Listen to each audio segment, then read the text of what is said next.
Welcome, Pewter Report readers, viewers, and listeners to a brand new edition of the Pewter GameDay Show, live pregame show energized by Celsius. We all bleed the same.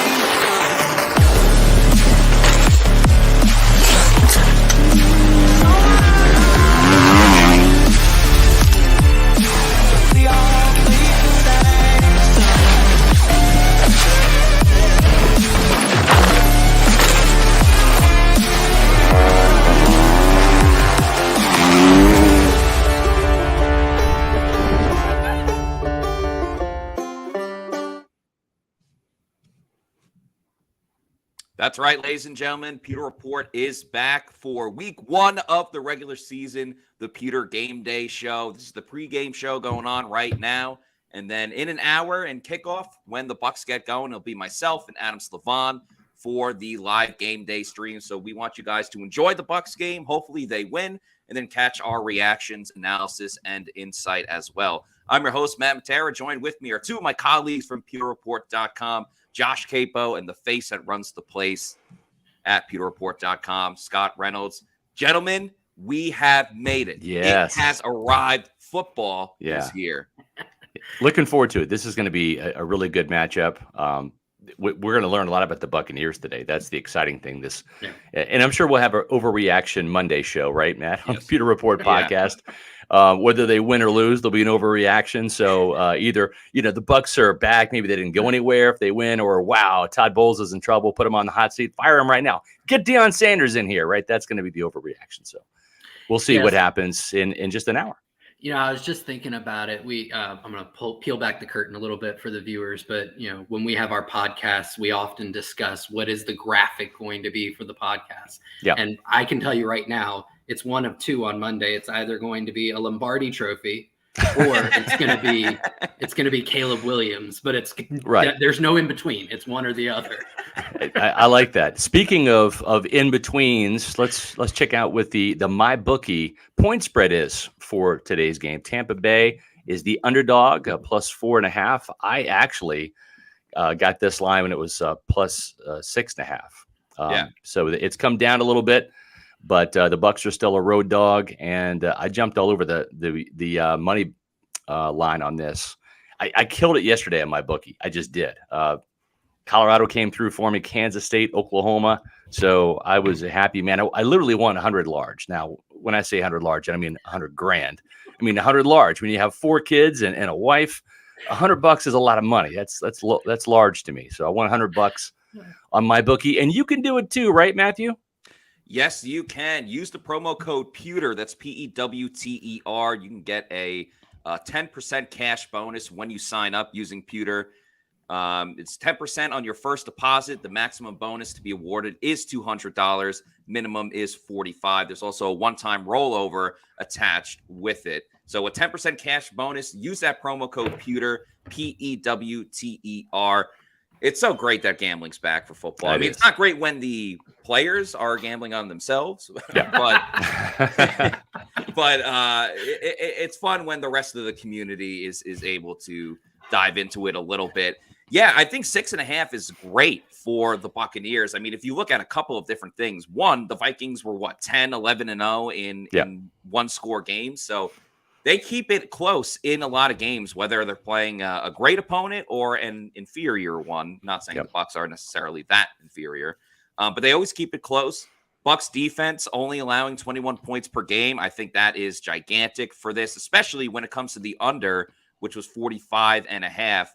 A lot of this hinges on what the Bucs offense can do, but I think the Bucs defense can at least hang tough with Minnesota, where they can keep that under. My prediction was 24-21, so that's right at 45. So I'm taking the under and 45.5. Yep. Well, a lot to talk about today, and only 55 more minutes left to do it. So let's get to the inactives and the injury report. That's going to really help tell the tale for today's game, or maybe not. We'll see. The inactives just came out, so let's get to them right now. We'll talk about the injuries because there was some news regarding this. So the Bucs Inactives versus the Vikings. Keyshawn Vaughn, no surprise, when you don't show up for work, you're probably not going to show up on game day. So Keyshawn Vaughn was unhappy with where he was on the depth chart at number 4. And he's certainly number 4 in terms of the running backs because he is inactive today. Derek Pitts Jr., Marquise Watts, a couple of rookies, as well as Payne Durham on the inactive list.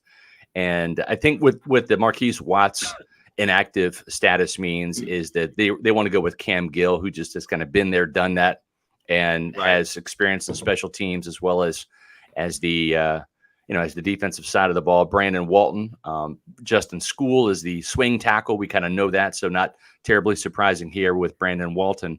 But guys, let's go to the injury report.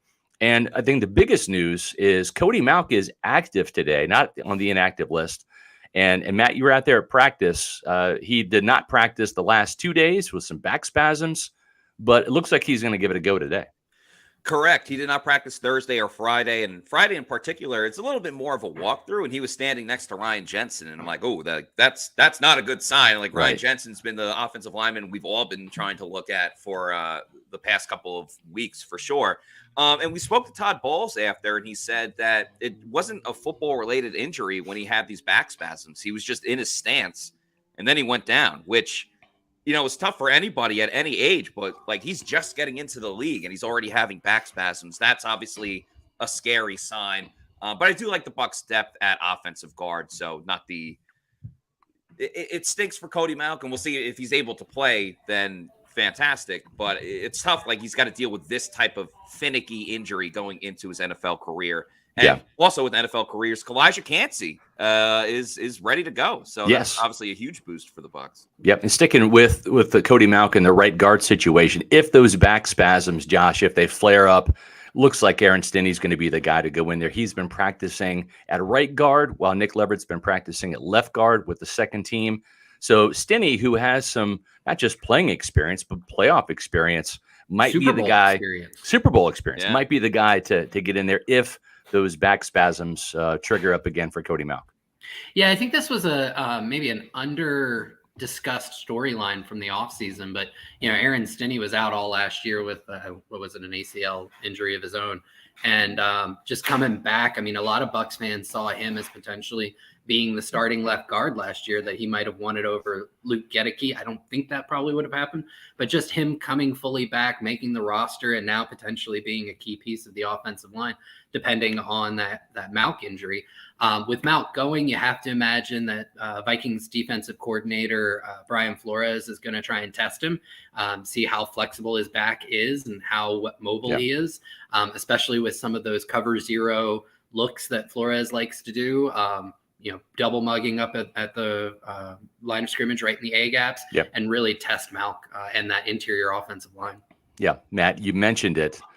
Really good news for the Bucs defense. The rookie, Kalijah Cansey, first-round draft pick, was back at practice in a limited fashion on Wednesday or on Thursday, but then on Friday was a full participant. So good news for him. I was told he looked like hell on wheels this week in practice, ready to go. He's fully rested.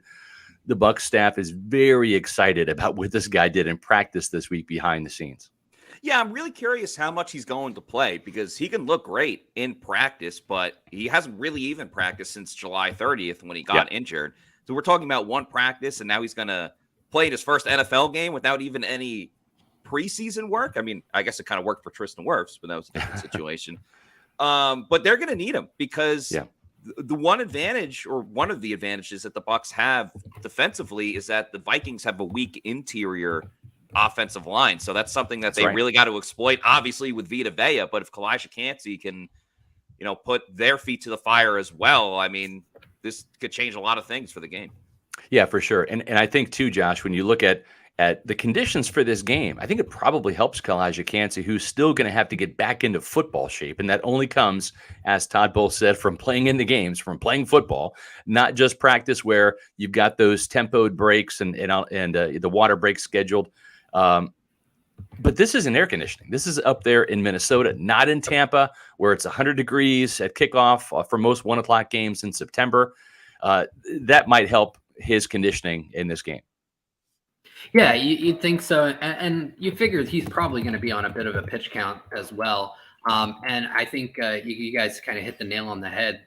If there are several weaknesses on the Vikings teams or areas of opportunity, and that interior offensive line is a huge part of it. Ed Ingram, I want to say he's their right guard. Right guard, yeah. I think that's the guy you have to really test. You have to push the envelope with him and see if he can hold up against, and especially the dichotomy between the two skill sets with Cansey and then rolling over to Vita Vea. Can he take on Vea's power, right, and just those bull rushes, and then be able to swap over when given the opportunity? Cansey coming in with a little bit more finesse, with that more explosiveness as well, with the refined pass rush moves. So the final injury report was Kalijah Cansey and Cody Mount questionable. Both of those guys are active. We expect them to start today. For the Vikings, Marcus Davenport, a familiar face imported from the Saints. The outside linebacker is questionable with an ankle injury. And the other players that were injured that can kind of keep an eye on, rookie safety Kayvon Merriweather, not an injury report, but was limited on Wednesday, but did have 2 full practices with the quad. Good news for the Buccaneers. Antoine Winfield practiced full on all 3 of those days this week, and he was coming off a calf injury, but he is ready to go. Anthony Nelson was limited early in the week, but full on Friday in terms of his participation. He's got a hamstring that bears watching. But one thing we always want to watch for is whenever we get up in the morning, at least me, I have a Celsius mat. That's the way I start my day.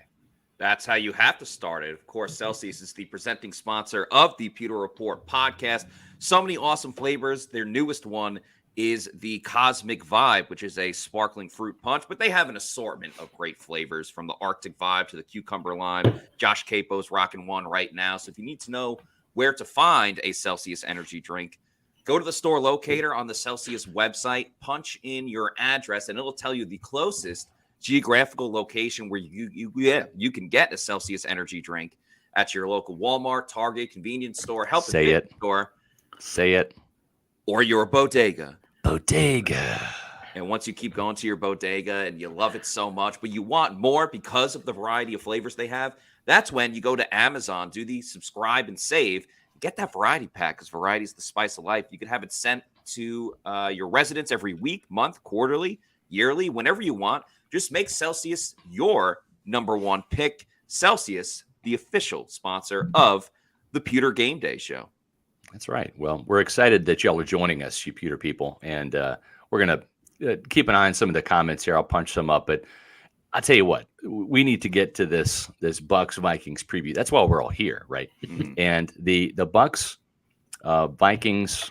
Let's start on the offense for Tampa Bay, right? This is going to be, I think, where the game is won or lost. It's going to be Todd Bowles' defense versus Kevin O'Connell's offense. But the two kind of unprovens a little bit are Brian Flores, who's an experienced play caller on the defensive side, versus a very young and inexperienced play caller who's only had 3 preseason games under his belt, and Dave Canales. So that's where we're going to start today's preview, is when the Buccaneers have the ball on offense. Let's kick that off, Josh. Let's talk about the fact that there's no Tom Brady, right? And he led this team to 4 fourth-quarter victories last year.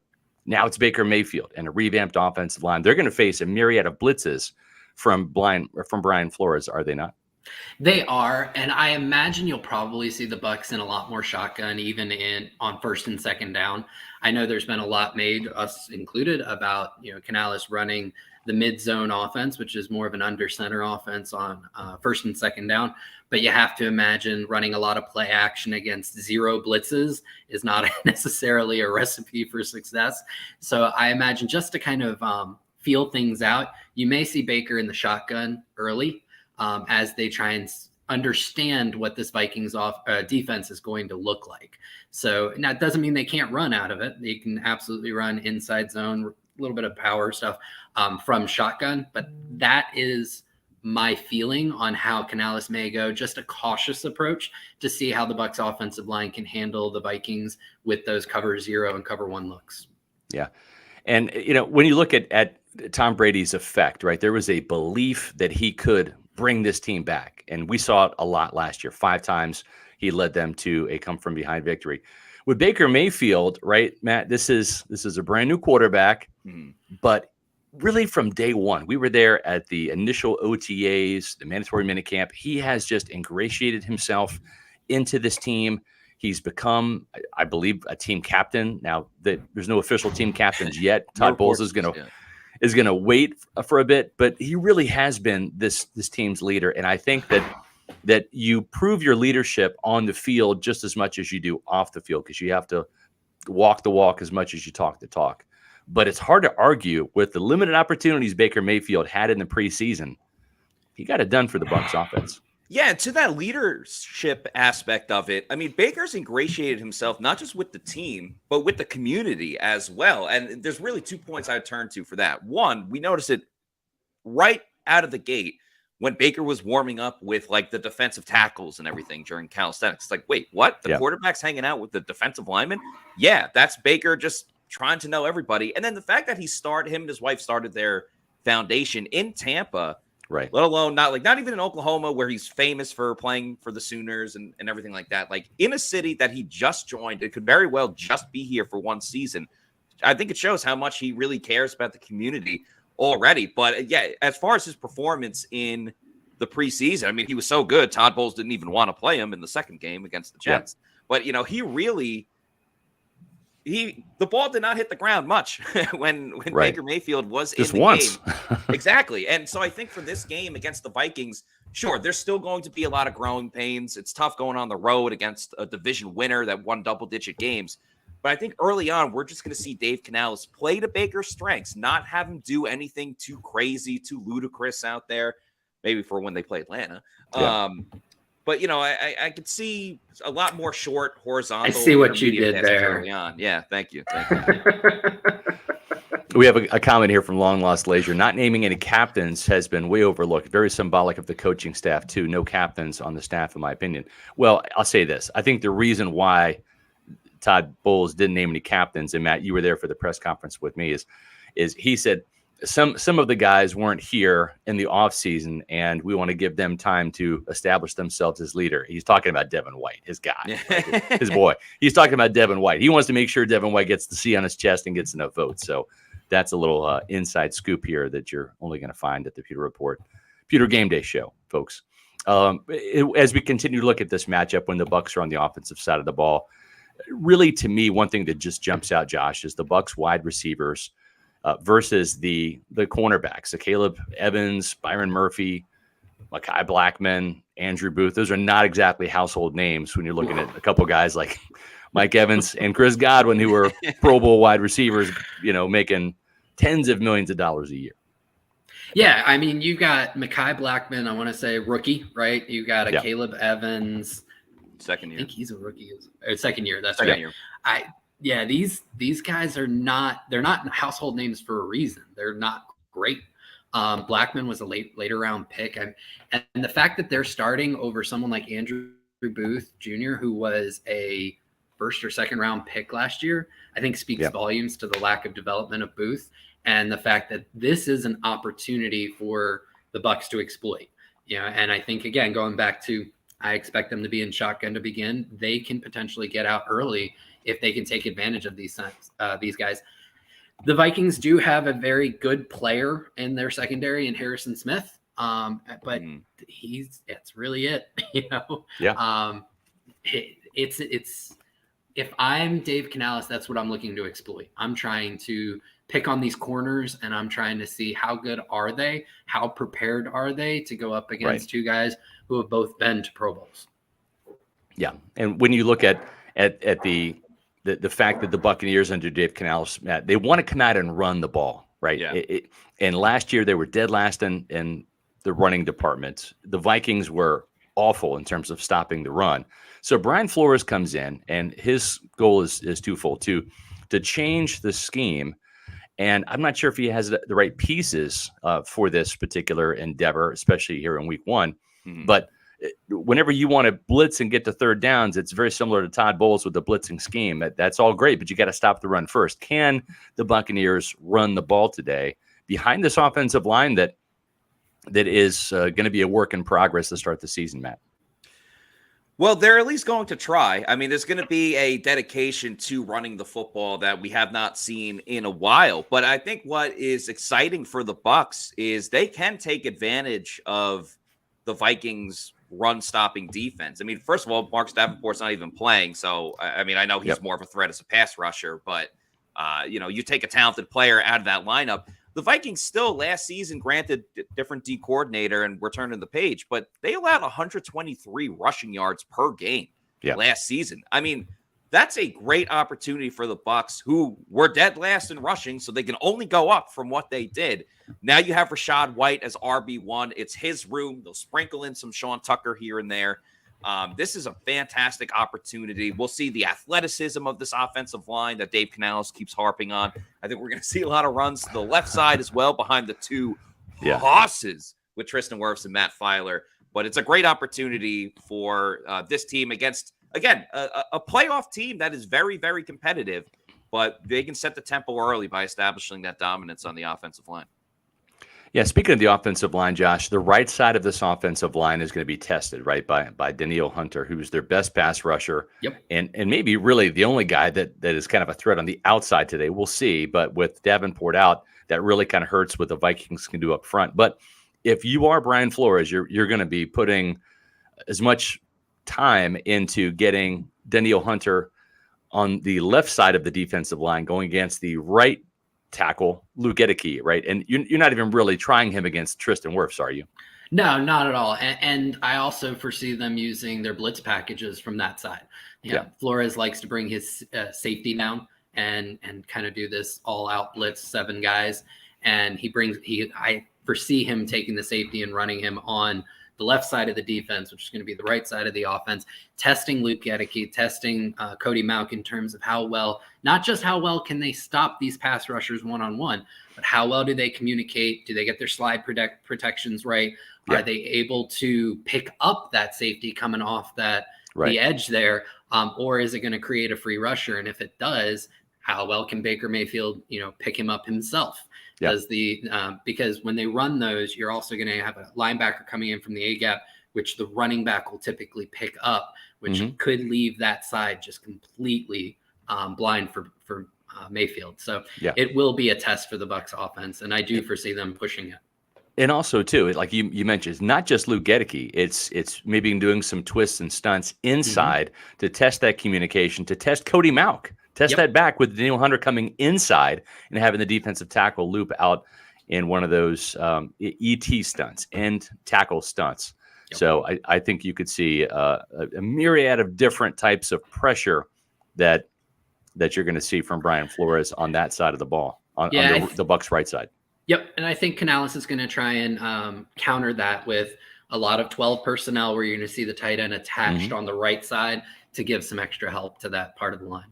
I agree. Matt, as we finish up here on the Bucs offensive side of the ball, attacking the Vikes defense, we know about Rachaad White going to be featured today. We know about Mike Evans and Chris Godwin getting heavily involved. Yeah. But could this be a game where there's an X factor? Maybe Cade Otton, maybe Trey Palmer, one of those guys kind of being the overlooked player that with all the attention on the running back and the 2-star receivers that a player like Cade Otton or Trey Palmer, that third wide receiver, could one of these guys really emerge and have kind of a surprise day today? It's funny that you talk about Cade Otton being overlooked, because I asked Dave Canales that this week. I said, with all the attention to Mike and Chris, and understandably so, guys like Cade Otton fall under the radar.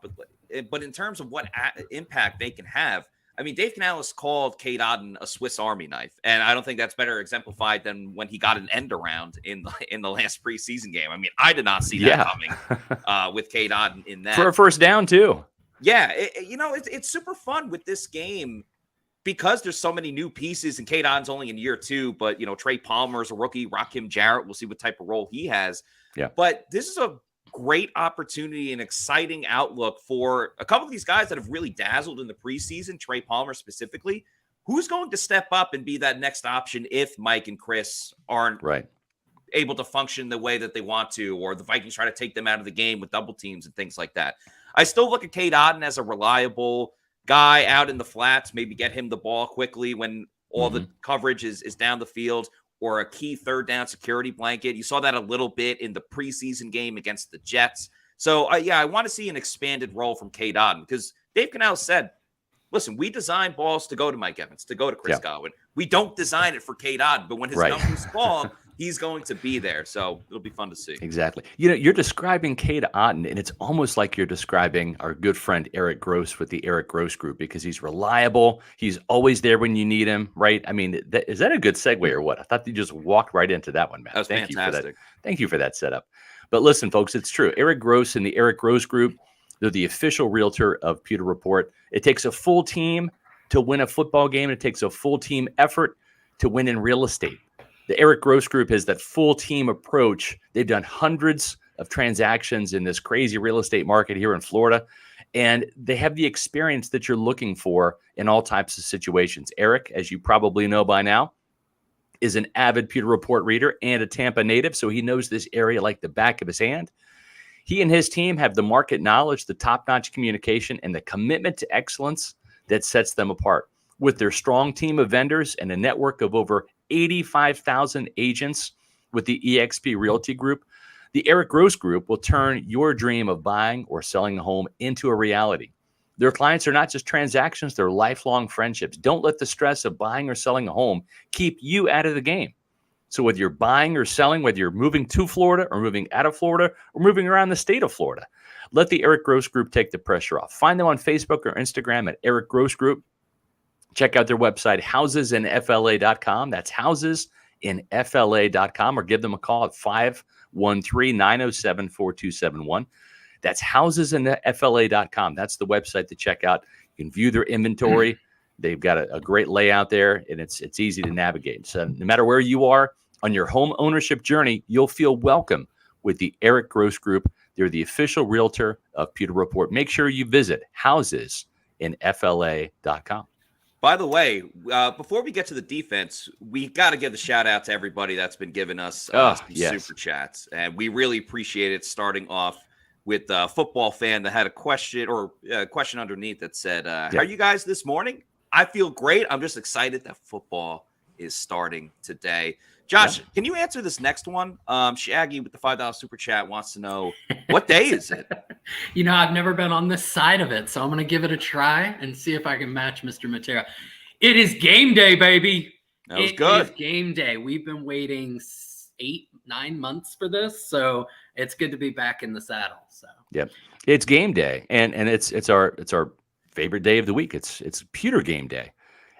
Real quick, just a little reminder: Pewter Game Day next week is going to be Bucs versus Bears. That's a 1:00 kickoff again. So live Pewter Game Show, pregame show at 12. Live in-game analysis begins at 1:00. That's Bucs Bears next Sunday. So be there, be square. Yep. Now, Scott. Go right ahead. Sorry. I was going to say, we got two more super chats real quick. Let's get to them. Edgar Velasquez, thank you for the $5 super chat, says, I know it isn't roll call Monday, but good afternoon from Brownsville, Texas. Bucs fans, PR staff, you guys are awesome. Edgar, you are awesome. Thank you so much. Appreciate that. We got one from Paul, a.k.a. Florida Dreamhouse. Thank you for the $5 super chat. Says, stoked for Tampa Bay football. Baker Redemption Tour starts today. Go Bucs. Thank you, PR, for all you guys do. Love this podcast. We love you too. Paul. Thank you so much. Thank you to all the Pewter people that are watching the show, super chatting us and commenting along. We really, really appreciate it. Now, Scott, I know you want to get to the defense. That's your favorite part of the ball. Of course. I'm going to take real quick. You had mentioned Cade Otton or Trey Palmer as the potential X factor for the Bucs offense. Matt talked about Otton. I just want to give a small little tidbit about Trey Palmer. Trey Palmer ran a 4.33 40. Right. Yep. Basically the fastest guy in this previous draft, 2023 NFL right. draft. Do you know who the Vikings nickelback is? Their slot corner? I did some Vikings research, but you're going to tell me. I'm going to tell you, it's Byron Murphy. Right. When he came out in 2019, he ran a 4.55. Yeah. Now, again, that seems like a mismatch. Yep. Brian Flores loves to run man coverage in order to get his blitz schemes up. Yep. So Palmer in the slot against Murphy, that's a potential speed mismatch if he can get vertical. We know Baker's got the arm to get the ball deep. That could be your X factor, an explosive vertical play to Trey Palmer out of the slot. I love it just as much as I love defense. And let's get to when the Bucs are on defense, presented by the Eric Gross Realty Group, the official real estate agent of Pewter Report. Can the Bucs, Matt, can the Vikings run the ball without Dalvin Cook against this Bucs defense that wants to get back to stopping the run like it used to back in the good old days? Yeah, so I mean, obviously the big departure of Dalvin Cook is a change for Minnesota, but Dalvin Cook had his injuries throughout his career with the Minnesota Vikings, so it's not like Alexander Mattison, their new starting running back has never been in this situation before. He started some games. He's been the feature running back for the Vikings when Cook isn't available, so this isn't exactly new. Now we had Will Raggets from Vikings Insider on the show on Thursday, and I asked him specifically about the Vikings' ability to run the football, and he said it'll mostly be kind of the same that it was with Dalvin Cook. Like, there's not going to be too much of an improvement or too little of a decline. He was saying as well that the Vikings struggled with running the football. Their EPA, I believe, was 18th in the league or something like that. So they can run, but they're not as one of the most efficient running teams in the league, especially now with Dalvin Cook not there. So, the Bucs said that they want to get back to being that run-stopping defense and no one can move the football on, not even an inch. Yeah. And with Kalijah Kancey back, that could make a big difference for him. Yeah, when you look at the Vikings offense, Josh, I mean, the first name that comes to mind really isn't Kirk Cousins. It should be, but because he's been there, right? And he's been the quarterback, but he's not had that postseason success that they want. But he's not their best player. Their best player is actually Justin Jefferson, their star wide receiver. And it's going to be interesting to see how Todd Bowles matches up with Justin Jefferson. But you've got a little theory about how they might use the star receiver on offense today, because the Buccaneers have two really good cornerbacks in Carlton Davis and Jamel Dean. And this kind of goes back to last year in week 2 when they played the Philadelphia Eagles on Monday night on the road. Matter of fact, interestingly enough, they're going to be playing the Vikings will be playing the Eagles again in Philadelphia on Thursday night. So it's kind of interesting week 2 matchup again for them. But tell me how you think Todd Bowles might square up this matchup. Yeah, so speaking of what you were talking about from last year, so the Eagles featured 2 very good outside corners last year. They actually had 3 really good corners because they had CJ Gardner-Johnson in the slot, but Minnesota took Jefferson, who was in the slot, I want to say less than 30% of the time for the entire season, and they moved him into the slot quite a bit for that particular matchup. I want to say he was in the slot almost 55% of the time for that matchup, and it worked out well for the Eagles. I mean, Jefferson had 6 catches, but that was on 12 targets and for only 48 yards. Now you think about what the transition from that to the Bucs. The Bucs have 2 really good outside corners. We all know this, Jamel Dean and Carlton Davis. They have a very unproven slot corner, right? Christian Izien, he has been declared the starting nickel corner. He's an undrafted free agent who really is a safety corner or a safety slot hybrid. And he's only 5'9", right? I think maybe 5'8". And if I'm the Vikings, I'm putting Jefferson in the slot, and I'm seeing how the Bucs react to that, especially because we've seen over the last few years, this Todd Bowles defense is very good, but there is one chink in that armor that we've seen time and time again, which is how well do they take a slot receiver who's running the seam. In the spot drop cover 3 that Bowles runs, a lot of times that guy gets above the hook zone of the slot defender. And if the center field safety, the free safety, isn't shaded over, which he should be if that's Justin Jefferson in the slot, that can spell a lot of trouble for the Bucs defense. So that's how I would exploit it, and that's how I expect the Vikings to try and exploit that matchup. Matt, when you look at Kirk Cousins, right, he's an experienced trigger man for this offense. He and Kevin O'Connell really got on the same page last year. He helped engineer a lot of those fourth quarter comebacks, winning those one-score games. But for Todd Bowles, it's the same approach that Brian Flores wants, which is I'm going to blitz you, I'm going to get pressure on you. Does Todd Bowles believe that with Kalijah Kancey and Logan Hall and Vita Vea and the 2 edge rushers, Joe Tryon Shoyinka and Shaq Barrett, that he can get to Kirk Cousins with just 4, or do you think that he is going to be more blitz happy today and just go all out and see if they can really rattle the veteran quarterback? I think we're going to see a little bit of a waiting out period for Todd Bowles. And he kind of alluded to this with, with his press conference about where's the strength of this team overall. And he said, we don't really have one right now, but no one does. You got to wait until like week 4 or 5 before you can really pinpoint what's working, what's not working. So I think it's going to be a little bit of a wait and see approach, at least for that first quarter, maybe even the first half, because of a lot of questions, whether it's Kalijah Cansey playing his first game, Shaq Barrett returning from that Achilles injury.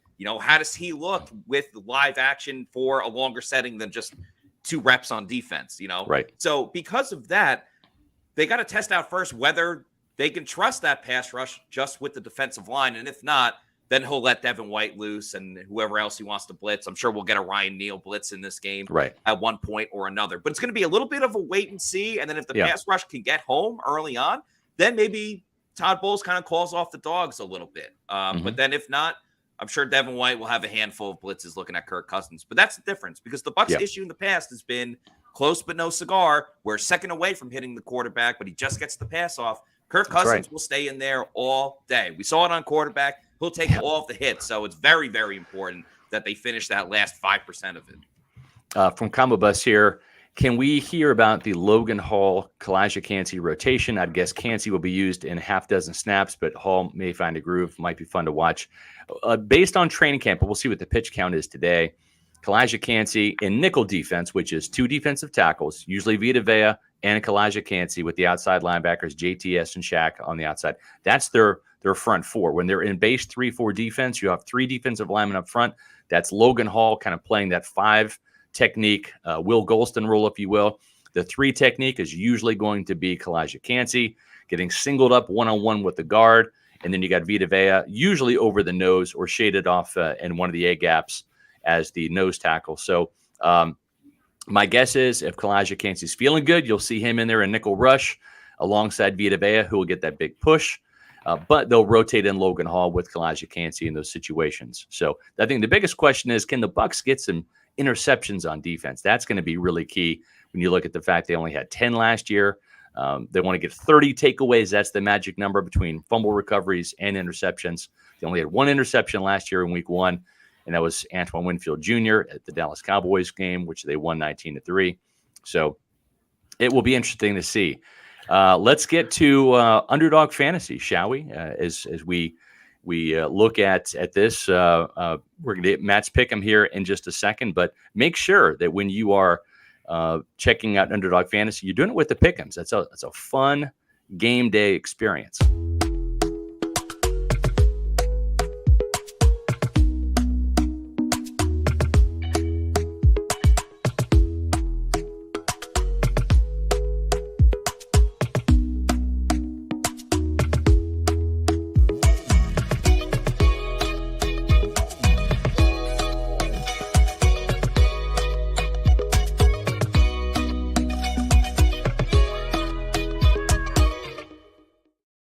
Our own Matt Matera coming in with an amazing video that he's going to be publishing every Friday on Pewter Report TV, which is our YouTube channel. Make sure you're subscribing to that. We're nearing in on 12,000 subscribers, which is awesome. We love that, Pewter people. Make sure that you also are tuned in for Pewter GameDay Show and Pewter Report podcast. We'll have a post-game Pewter Report podcast today. But Matt's new show on Fridays is geared towards picks and props. It's the Pewter Picks and Props Show.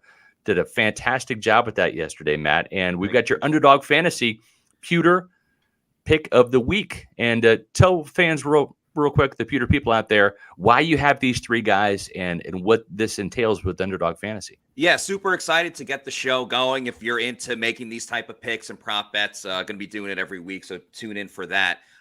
For Underdog Fantasy and the Pick'ems, you just saw the video. You have to pick at least one from each team in the game that you're picking on. So we got to pick the Bucs and the Vikings. The one I love the most in all of this is the Rachaad White 48.5 rushing yards, higher than 48.5. Yeah, Josh, you were on that as well. We were talking about it previously. Rachaad White averaged 3.7 yards per rushing attack last season. And he obviously didn't really become the focal point until the last month. There were 3 games last season where Rachaad White got 13 rushing attempts or more. There was the Seattle game. He went 22 rushing attempts for 105. He also went 14 of 64 and 13 for 56. All 3 of those would have hit the higher 48.5 that you see for Rachaad White. In those 3 games, he averaged 4.5 yards per carry. So if he gets at least 15 rushing attempts in this game, which I would be shocked if Rachaad White does not get 15 rushing attempts, he is going to soar past that over. Mike Evans, for everything we talked about with the inexperience at cornerback for the Vikings, for Dave Canales specifically going out of his way, saying we're going to get the ball to Mike Evans. I love the over in receiving yards for him. And KJ Osborne, higher than 2.5 receptions. Obviously, there's going to be a ton of attention on Justin Jefferson, TJ Hawkinson as well. But because, as we talked about, Todd Bowles doesn't like to allow that deep ball, they're going to let up a lot underneath. Jordan Addison's still a rookie. I think he's still going to get his feet wet a little bit. So that's going to open up some great opportunities for KJ Osborne. Just needs to catch He's replacing Adam Thielen. Exactly. So it's a lot more targets open for the rest of the team.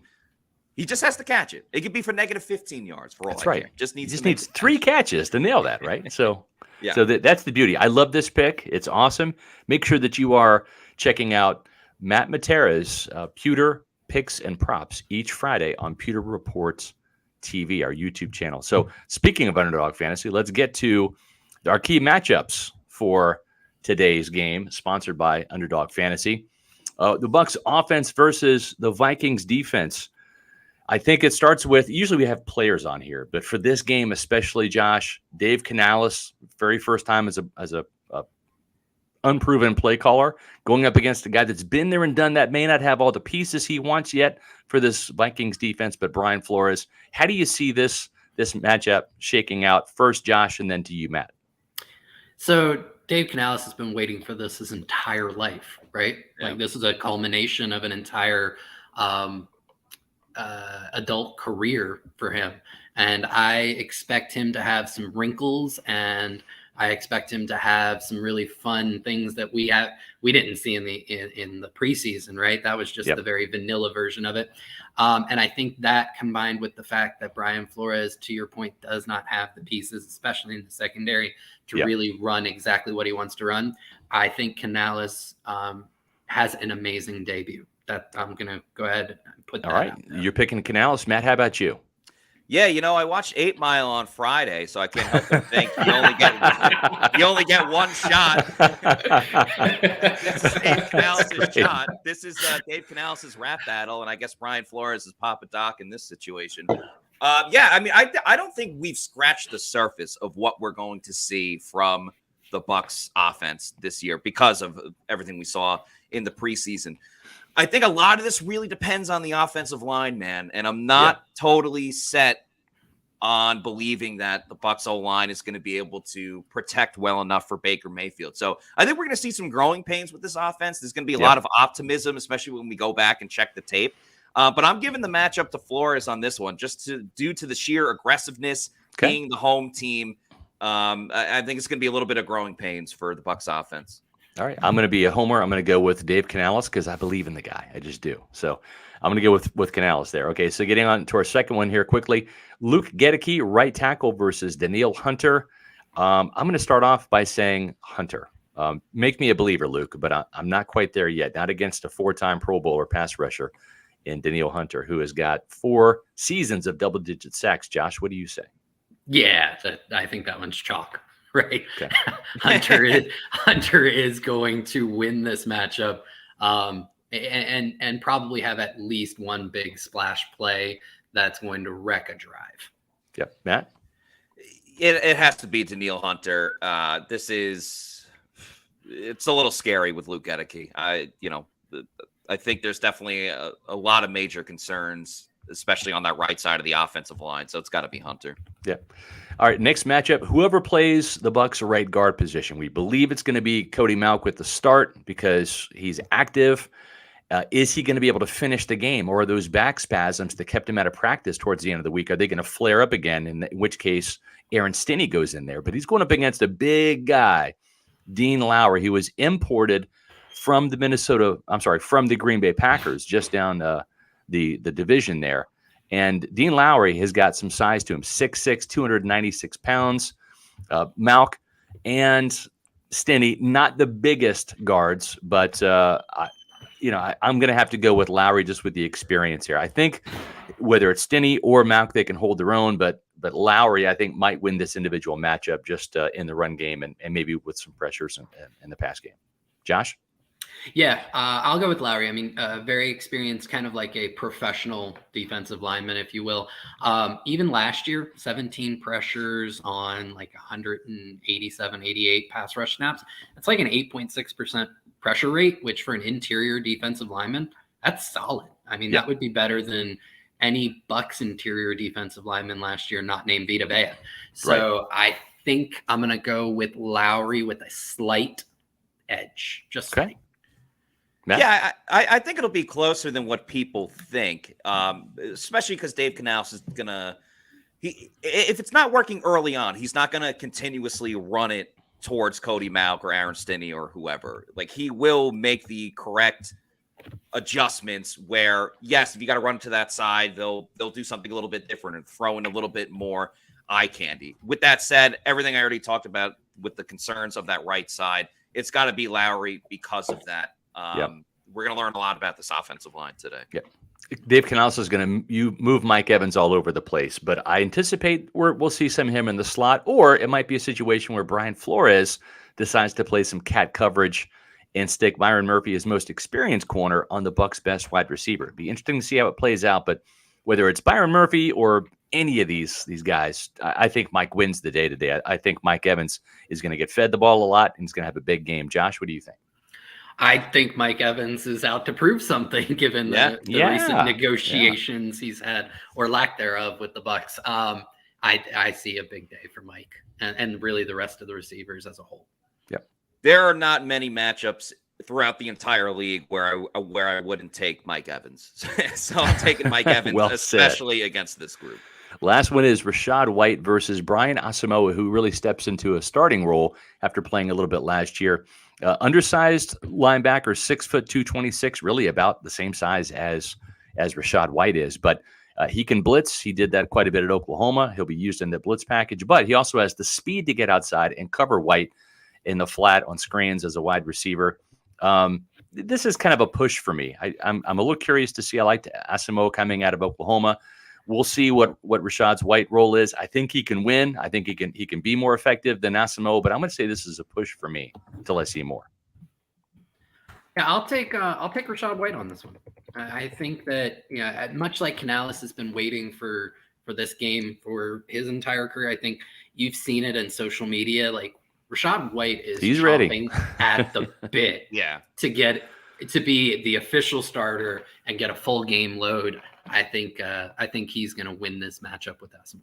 Okay, Matt? Rachaad White, and we love him, friend of the program, been on the show before. Rachaad White has been, and we love that he's on social media all the time because he retweets a lot of our stuff too. Yeah, appreciate that. But he talks a lot of the talk on social media. So he's got to walk the walk now. Try to limit my accent a little bit. So I think Rachaad, this is kind of his coming out party. He's RB1. This is his team. Damn it. This is his backfield. There's been a lot of chatter about Sean Tucker. Chase Edmonds has looked good. I feel like we've already glossed over Rachaad White. He was the next big thing last season. Now we're already on to the next one. No, Rachaad White is going to ball out this season, and it starts today against Minnesota.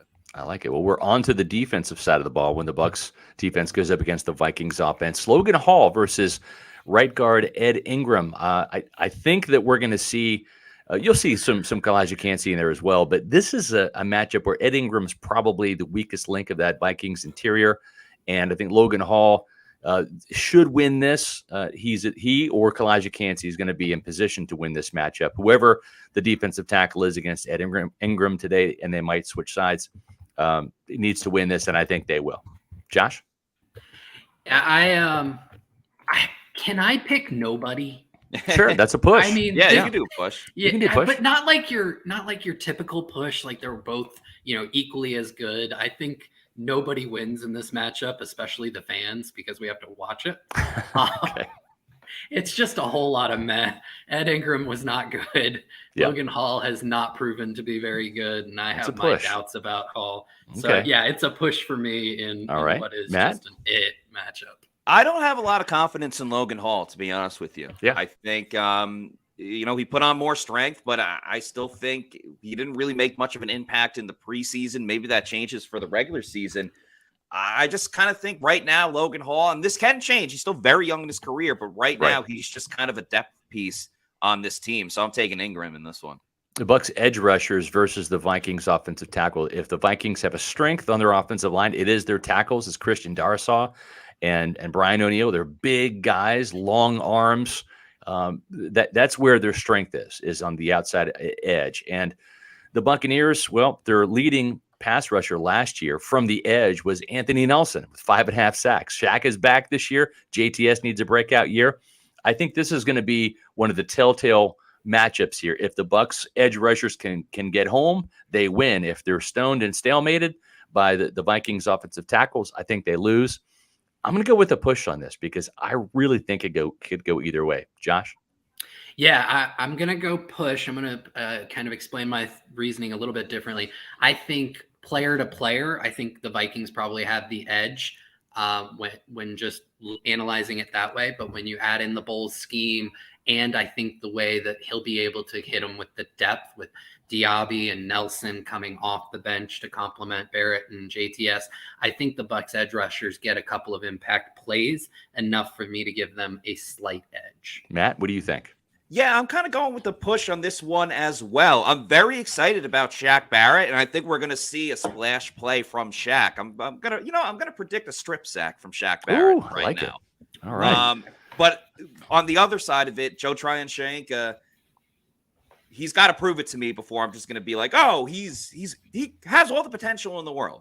But until he proves it, I can't come out here every single week and be like, this is the week that Joe Tryon-Shank becomes the guy. So while Shaq shines, I think JTS stumbles a little bit. All right. Chris Izien, the rookie nickel cornerback versus anybody they put in the slot. It could be TJ Hawkinson, the big tight end who's a playmaker for the Vikings. Could be Jordan Addison, the rookie who's got some speed and playmaking ability. Could be Justin Jefferson, as Josh was talking about. But I think if you're Kevin O'Connell, you want to try to find Chris Izien and get somebody good matched up against him. And I think the rookie might take his lumps today. So I'm going to go with the Vikings, whoever they have in the slot. Josh? Yeah, I mean, like you said, I'm 100% with you. Add KJ Osborne to that. Osborne was their primary slot receiver last year. I want to say like 55-60% of his snaps came from the slot. I would take any of those players over Izien in that matchup. Yep. Matt, quick. No disrespect to Izien, but he's a rookie in the slot in his first game. It's the Vikings. Nose tackle Vita Vea for the Bucs, 6'4", 350+ pounds versus 6'3", 300-pound Garrett Bradbury, the center for the Vikings. I'm going to take Big Vita in this one. Just samesies. I don't really have much more than that. Right. Another element that Vita Vea has added to his game, dad strength. There you go. Ooh, that's I right. like that. And finally, the Bucs defensive backs, however Todd Bowles decides to play it, whether it's sticking Carlton Davis on Justin Jefferson and playing cat coverage, which means you follow that cat wherever he goes on the field, or however they decide to play soft zone, which will drive fans nuts with safety help over the top. Justin Jefferson got stymied in the last game, but that was during his rookie season where he only caught 4 passes for 39 yards. I don't know if Justin Jefferson is going to go off today, but he's going to have a 100-yard game. Whether he gets in the end zone or not, we'll see. But I like the Bucs cornerbacks here, their defensive backs. Okay, I'm going to go with the push because I'm going to respect what Bowles, his game planning is. So I'm going to say this is a push. I think Justin Jefferson gets 100 yards, but the Bucs defensive backs do enough. Josh? I'll take Jefferson. Last year, Carlton Davis absolutely locked down Jamar Chase when Bowles gave him the opportunity to just go press man. Jefferson and Chase are such different receivers. You can't do that quite the same way. Plus the way they're used, Jefferson's put in motion a lot more, which basically makes press coverage ineffectual. You're going to have to play zone against him. He's such a great route runner. I see Jefferson, having a Jefferson-like game, which is, he's the best receiver in football. Exactly, Matt. I hope that the Bucs do cat coverage with Carlton against Justin Jefferson. I do too. It'd be fun. The fans of the NFL are the real winners in that one. The Vikings fans are the real winners. Well, you put Winfield over the top, Josh. It's not just like cover zero here. Right. You know. Yeah. It's not an all-out blitz against the Rams in the divisional playoffs. Right. Amen to that. With that said, I don't think Todd's going to do that for the whole game. And Justin Jefferson's the best receiver in the league. So it's not really even a knock on the Bucs defense. It's just how great that he is as a receiver. Yep. All right. It's time for our predictions. Wow, this Pewter pregame show went by real fast, but this is the fun part. This is our predictions here. Matt, you got to ruin Buck fans' opening day here with a Vikings pick, but you see the picks there. Myself, Bailey, Josh, Adam, we all have the Buccaneers getting that road upset here in week 1 against the Minnesota Vikings up in Minnesota. Matt, you like the Vikings to win a close game. I think we all have them pretty close here. This is going to be a close game. I think the biggest spread is what Bailey has got the Bucs with a 6-point win. Matt, you've got the Vikings with a 3-point edge there. The great thing is if you like today's Pewter pregame show, we'll do another one. We'll do another one next Sunday, and that's going to be at noon when the Bucs take on the Bears at home for their home season opener, which will be fun. And make sure that you are staying tuned to the Pewter Report coverage, and it's going to continue here in about 3 minutes with Josh and Matt continuing on. Actually, not Josh, but we're at Sly in here. Adam's Lavonte.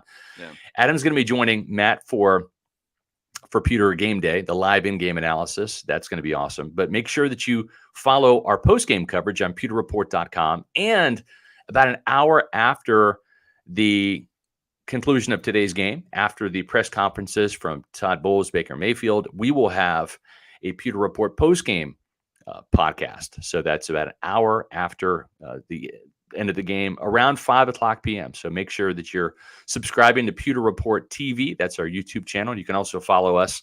We're going to be live tweeting during the game on X. And whether it's X, Instagram, Facebook, Threads, you can find us at Pewter Report. But make sure you stay tuned to Pewter Report TV here, which is our YouTube channel. Any other last second thoughts, fellas, about this game? Oh, Josh, you're muted. I'll start out then. One thing, going back to the Bucs receivers against the Vikings corners, Caleb Evans, we mentioned him.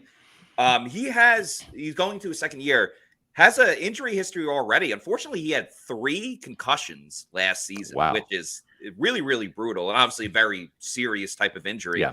One of the knocks on Caleb Evans is that he's a poor tackler.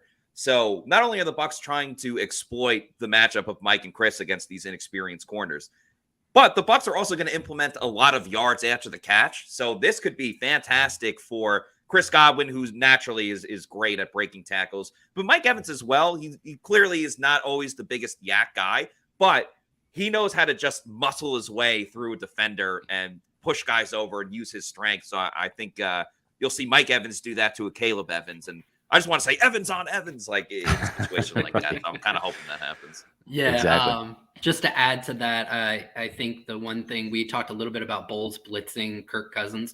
Kirk Cousins is one of the best quarterbacks in the NFL against the blitz. Mm-hmm. As a matter of fact, his turnover-worthy play percentage in the last 2 years has gone down when he's blitzed versus when he's not blitzed. So I think that kind of goes more towards, Matt, you mentioned it earlier, and I think it was such a prescient thing to say, Bowles maybe not blitzing so much, at least in this matchup. Yeah, it'd be interesting to see how Kevin O'Connell deals with that. I think the interesting thing here is Todd Bowles blitzed a heck of a lot in terms of training camp, right? Getting Dave Canales ready for the season, especially the season opener. Brian Flores blitzed Kevin O'Connell's offense a ton up there in Minnesota. So both of these offenses should have seen just about everything in terms of blitz packages, pressure packages, etc.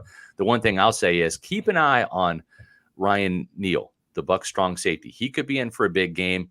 Matt, we saw him get blitzed a ton, and not just on third downs, on first and second downs in run blitz fashion. And I would not be surprised if they start out hot with the blitzes with Ryan Neal.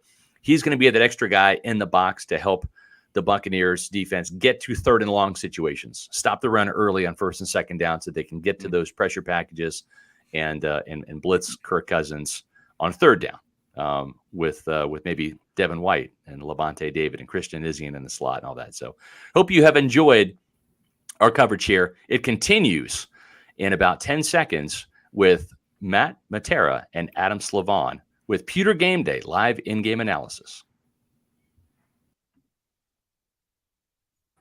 All right, let's get it. Welcome, Pewter Report readers, viewers, and listeners to the first Pewter live stream for the 2023 season. It is Bucs versus Vikings. We're going to give our live reactions and analysis to everything that happens in this game, which is about to kick off. I'm your host, Matt Matera. Joined with me is my colleague from Pewter Report, Adam Slavon. Adam, thanks for joining me this afternoon. Are you ready for some football? Football's back, baby. You know how long we've waited for football? Our last stream was 237 days ago. Oh, my goodness. I looked it up. I had to because it's been so long. But now in just a couple minutes here, we're going to have kickoff and some NFL action. So really excited to get into it with you and kind of analyze the game as it goes on. Yeah, I'm feeling great. You could also say that I am energized. So let's hear a message from our friends over at Celsius Energy Drink.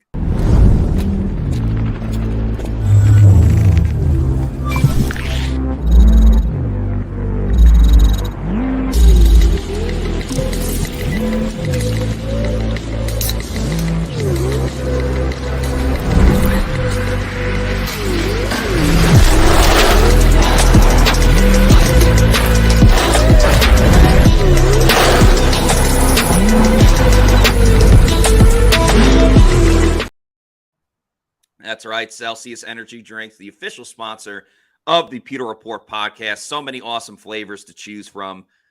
The Cosmic Vibe is their newest one. I love the Arctic Vibe. And no sugar, no preservatives, anything like that. No post-energy drink jitter. So grab a Celsius today at your local bodega. All right. We are in the game. The Bucs have just kicked off. Adam, let's stream up our TVs. What are you seeing? Right now I'm seeing the crowd. It says NFL Kickoff 2023. It looks like So they did not kick Jake off. Martin is just kicking off. Okay. All right. I'm going to be a couple of seconds ahead of you. Okay. But that's quite all right. And yeah, we want to make this as interactive as possible too. So, you know, we'll get to everybody's we'll get to people's reactions, everything like that. So, all right, first play. Vikings in shotgun. They hand it off to Madison, who goes right up the middle for about an 8-yard gain. So, yeah, we want to see if the Bucs defense would be able to stop the run. Not off to the best start. And so I was looking it up before the game. Alexander Madison, he's had 5 career games with over 20 carries. And the lowest total he had in rushing yards when he does get over 20 carries is 90 yards. Really? Yeah. All right, So next play, they go play action. Antoine Winfield Jr. blitz. The ball's up in the air. Nice job by Winfield. It's an incomplete pass. They blitzed Winfield off the right side, and he got right up into Kirk Cousins' grill. He beat Madison on the play. So nicely done by Antoine Winfield Jr. Set up a 3rd and 3.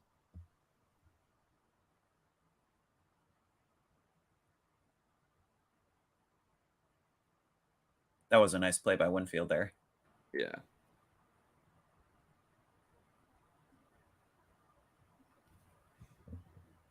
All right, 3rd and 3. I believe KJ Osborne went in motion. Yeah, something was weird there. I don't know why they let the play go. It was a false start on the Vikings. Everybody but the center.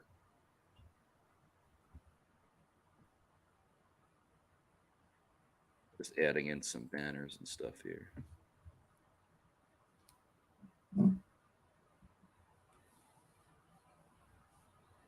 All right, we are good to go. I know we have the game muted, but I wonder just how loud the skull chants will be getting here. Yeah, dude, it was loud yesterday. I should mention at Friday's practice, they played the skull chant. That was the big thing that Todd Bowles is cracking up at, and it was loud. Devin White blitzes up the middle. Oh, a great play by Antoine Winfield Jr. He came to play in his hometown of Minnesota, breaks up the pass. So that's a 3-and-out for the Bucs defense. A terrific start for them. Yeah. Kalijah Cansey with the hit on Kirk Cousins. So Kalijah Cansey immediately making an impact for the Tampa Bay Buccaneers. Yeah, I'm seeing it now. Cansey went right up the middle, just unguarded.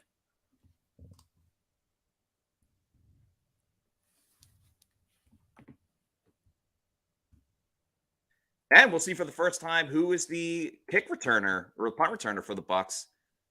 It is, I believe that's Devin Tompkins. Yeah. Tompkins with a great rush up the middle, gets past the 30-yard line. That was about 15 yards, I would say. And Baker Mayfield is about to make his debut for the Tampa Bay Buccaneers. Is it time to bake? Let Baker bake. And we got a $5 super chat as well. Thank you, Shaggy. Says they are behind intentionally. Can't wait to hear the national media change their tune. Understanding Bucs rise up. Yeah, we'll see. I think over 6.5 is very, very attainable for the Bucs in terms of their win total. Bucs start out in shotgun. Baker looking over the middle. Looks like the pass may have been tipped. He's looking for Ko Kieft, who had Ko Kieft as the first target for Tampa Bay. Yeah.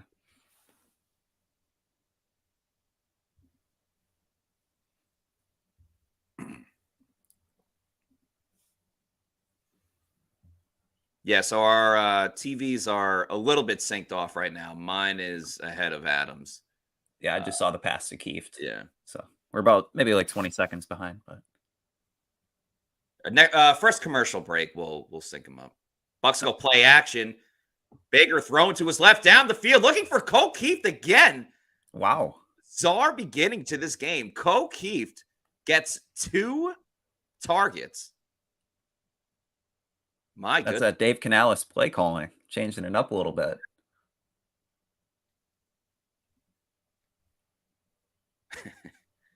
Well, Bucs are in a 3rd and 10. Vikings showing that they're pretty aggressive early on. Bucs have 4 wide receivers in the game. Devin Tompkins in the slot. Gedeke got beat like a drum. He throws it to Rashad White, who had nowhere to go. He makes a completion of about 2 yards. There is a penalty on the play as well. Looks like it's going to be a holding on the Bucs. Let's see who it is.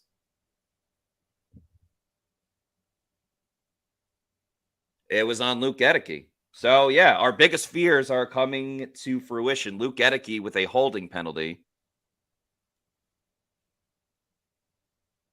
And that's one thing I wonder, like throughout the game, going up against Danielle Hunter, are there going to be like tight ends moving and sliding over to kind of give him some protection? Yeah. So 3-and-out for the Bucs offense. Threw it 3 times. 1 completion.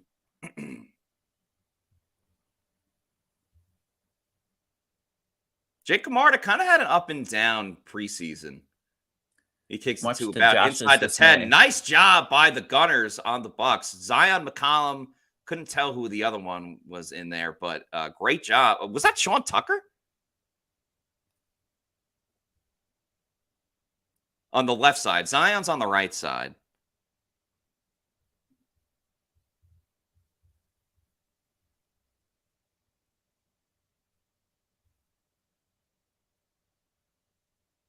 Can you tell? It was, I can't tell. The jersey number? No? It looks like 22. Okay. All right. I am going to grab my remote and see if we can sync up our streams at the same time. Okay. Give me 1 moment. Bear with us, Pewter people.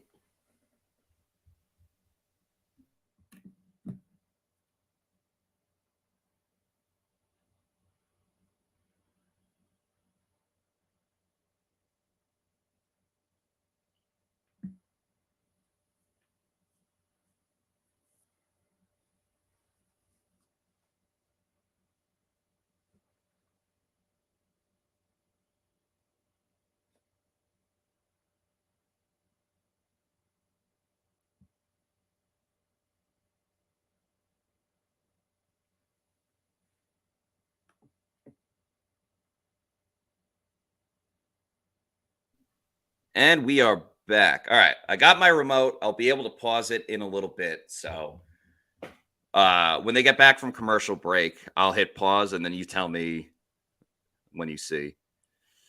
Sounds good. Como Bus says, damn, Zion. Yeah, it was a great special teams play by Zion McCollum. Yeah, using his speed on that play.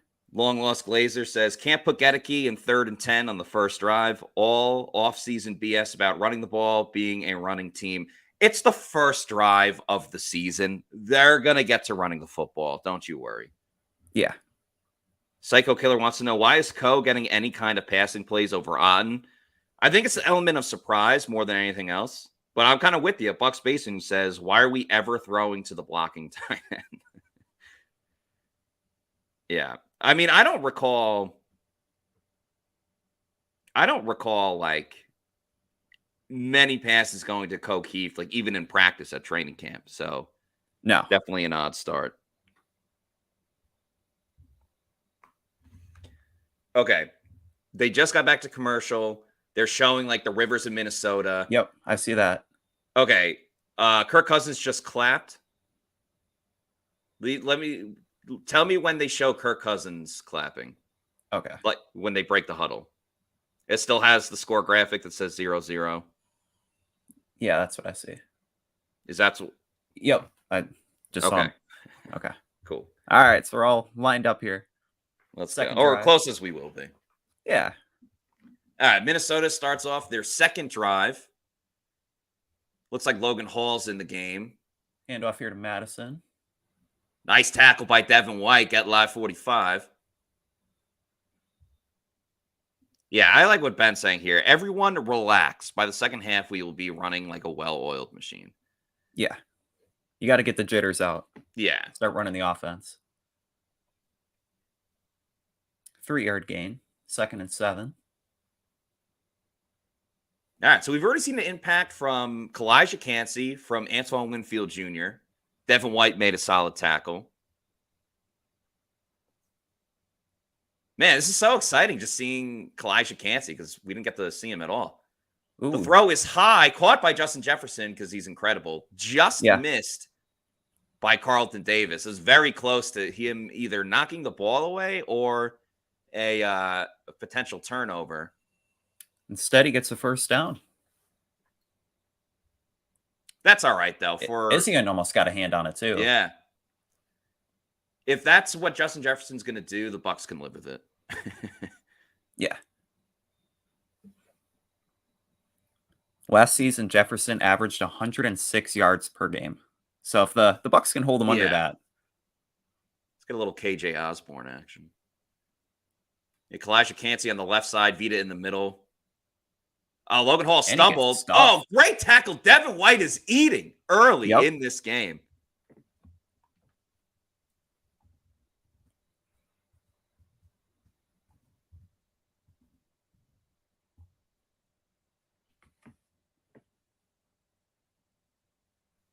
Devin White is looking for that big payday. Yeah, he looks a little bit rejuvenated. Very much so. Wow, San Francisco's already up 7-0. Wow. All right, 2nd and 9. Bucs send a standard rush. Cousins thrown over the middle. Justin Jefferson wide open. Past midfield. Eventually tackled by Ryan Neal. He was pretty open on that one. Yeah, let's see. They're showing the aerial view on the replay. Yep.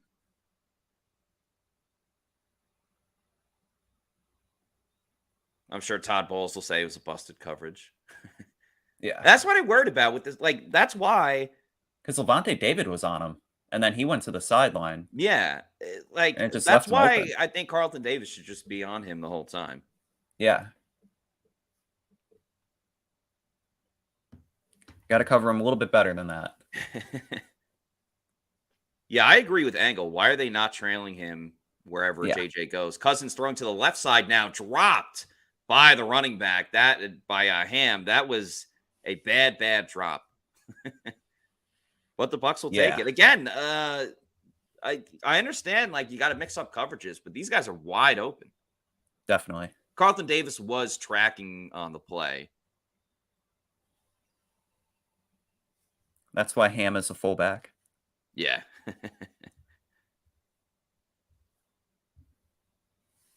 Second down. Oh, Yaya Diaby's in on this play, but it is completed to TJ Hawkinson for a first down as the Vikings continue to move down the field.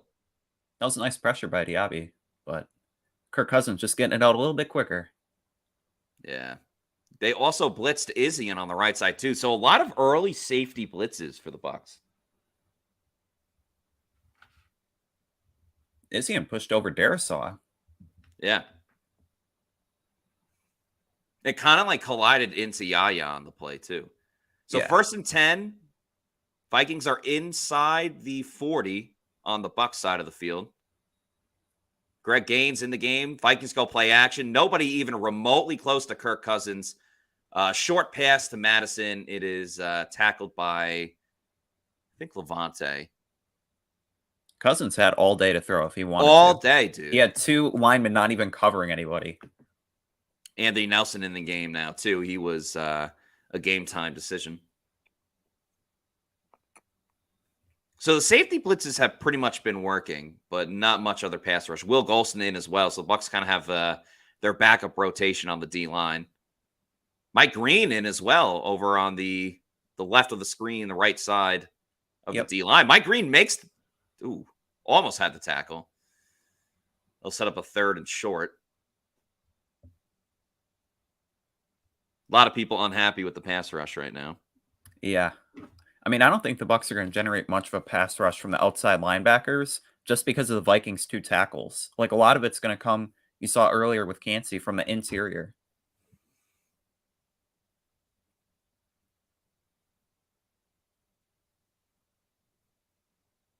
Early third down, or early big moment on 3rd down for the Bucs with 8:30 to go in the first quarter. They show the graphic on the screen. Alex Madison's butt snap. The ball is recovered by JTS. Oh, goodness gracious. The Bucs get a break with the botch play, and Joe Tryon-Shoyinka with the fumble recovery. JTS making plays. JTS getting lucky. Yeah, that too. Oh, was that knocked out of the hands by the pulling lineman? We got to see this replay. Ooh, Ingram? It almost looked like he's moving to the left. Yeah.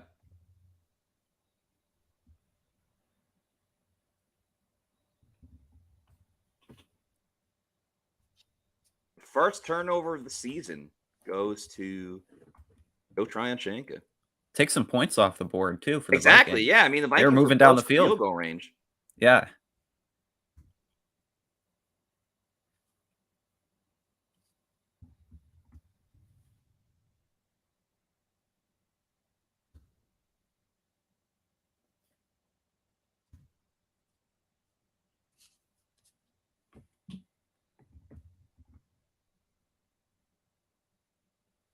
Nice job by JTS being on the spot.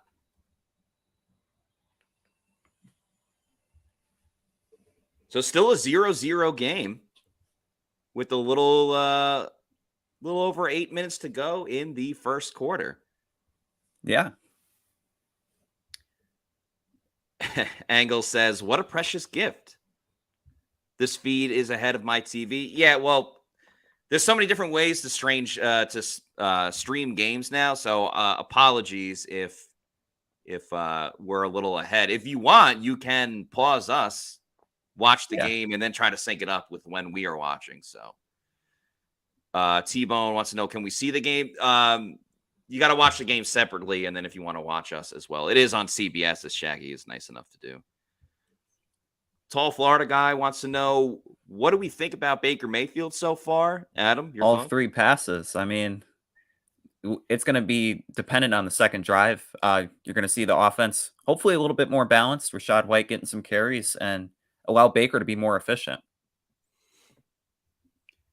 Yeah, I can't make too much of an assumption or analysis just yet. He's thrown 3 passes. Yeah. I think one got tipped. I think his first pass got tipped a little bit, or it was just terribly inaccurate to Keith. I'd like to see Mike Evans and Chris Godwin get the football, especially with some of these props that I hit. Yeah, then Mike Evans over on the receiving yards. Yeah. Yeah, see the O lineman. Murray, yeah. All right, Bucs start out in shotgun in their second drive. They run it with Rachaad White, who scampers up the middle for about 4 yards. By the way, Cody Mauch is in the game. That was a big question mark going into it. He had back spasms on Thursday. That caused his red hair flowing there. Yeah, exactly. That's the first thing that popped out to me. So Rachaad White gets his first rushing attempt, a solid 4 yards. Progress for the Bucs as they show Dave Canales on the screen calling his first game. You got Cade Otton lined up to the right side. Evans and Tompkins to the left. Godwin, the lone receiver, on the right. Baker looking, throws, caught by Chris Godwin, extends the football. We'll see where the ref spots it. It'll either be third and very short or first down for Tampa Bay. But just a quick little, just a quick little pitch and catch. This is all we're kind of looking for, you know? I mean, that was what, 2.5 seconds Baker had the football? If that. Yeah, first down, Tampa Bay, their first down of the season. Saw that a lot during training camp in the preseason. Just those quick throws to the sideline and let him get upfield. Now, this is interesting. We got Rachaad White lined up there. It's a screen to Chris Godwin. We saw plenty of those. Yeah. Goes for about 3-4 yards. But again, there's the difference. That was a screen to Chris Godwin, Adam. But you had Chase Edmonds out to the side blocking. You had another blocker out there. It wasn't just, hey, Chris, make the catch and run up the field. Yeah, schematically, it looked a lot more prepared than it was last season. Yes. Okay, Trey Palmer's in the game. He lines up in the slot on the right side. You got Mike all the way outside. Baker in shotgun. Chris Godwin goes in motion. Otton's on the left side as well. Baker looking over the middle. It's caught by Cade Otton. Oh, and then he drops it. I don't know if it's a fumble or not. The ref throws a little bag saying it's a fumble. It is recovered, Johnny on the spot, by Trey Palmer. So his first ever statistic will be a fumble recovery. I don't know if this counts as a catch, though. If I'm the Vikings, it looked like he did take the 2 steps, and then he got popped. It was close because he caught it like in stride. Yeah, looks like Kevin O'Connell's going to challenge it. Yep, he throws out the red flag, and we will see what the decision is. By the way, my pick'ems for my book for Underdog Fantasy. I had Rachaad White higher than 48.5 rushing yards, Mike Evans higher than 56.5 receiving yards, and KJ Osborne higher than 2.5 receptions. Not off to the best start. Mike Evans hasn't gotten a target, and neither has KJ Osborne, and the Bucs have thrown it a lot. Crucial moment early on in this game, though. By the way, Underdog Fantasy, use that promo code Pewter, that's PEWTER, and get a first deposit bonus by using promo code Pewter.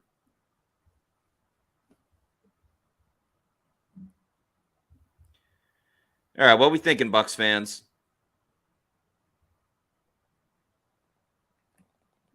I mean, if it was ruled a catch, that's good for the Bucs. That's like an extra 20 yards. Well, I mean, they're ruling. I think it's either not a catch or it's a fumble. Yeah, but if it was ruled a fumble and Palmer recovers, then they get upfield more. Yeah. You? I thought you were saying that the fumble went 20 yards. I'm like, no, it didn't. No. Coma Bus says turning away from a hit is a football move. No, well. So the big thing is, like, you got to catch it 1-2. Now, he was running in stride, which I think in an odd way kind of makes it a little bit tougher to determine. Yeah. You know, are we using 1 Mississippi or 2 Mississippi?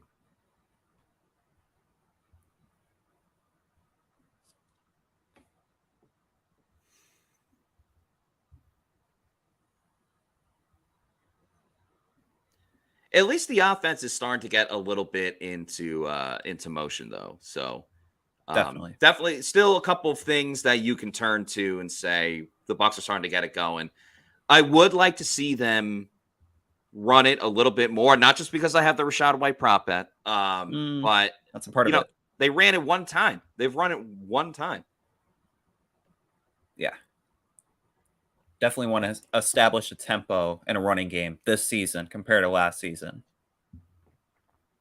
Craig says it's going to be incomplete.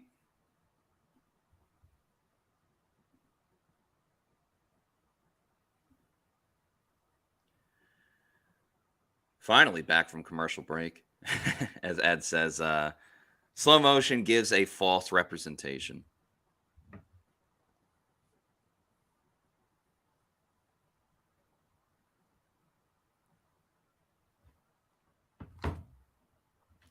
See some of the scores from around the game as well.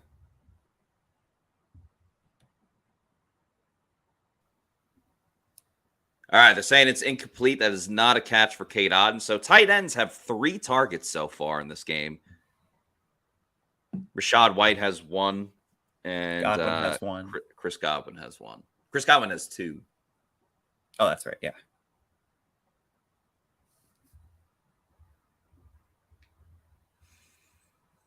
All right, so 3rd and 6 for Tampa Bay. Baker and shotgun again. Now, shout out to Josh Capo, who said he thought the Bucs were going to be in a lot of shotgun formations, and they have been so far. Yeah. Baker calling some signals out, gets the snap. Protection held up well. He's going deep down the field looking for Mike Evans. The ball is not caught. I thought Mike was going up trying to get it for just a second. Want to see the replay on that one. At first, I thought it was going to be terribly overthrown by Baker. Yeah. But Evans really reached out for it. Yeah. Actually, looks like a pretty good pass. Yeah, let's see.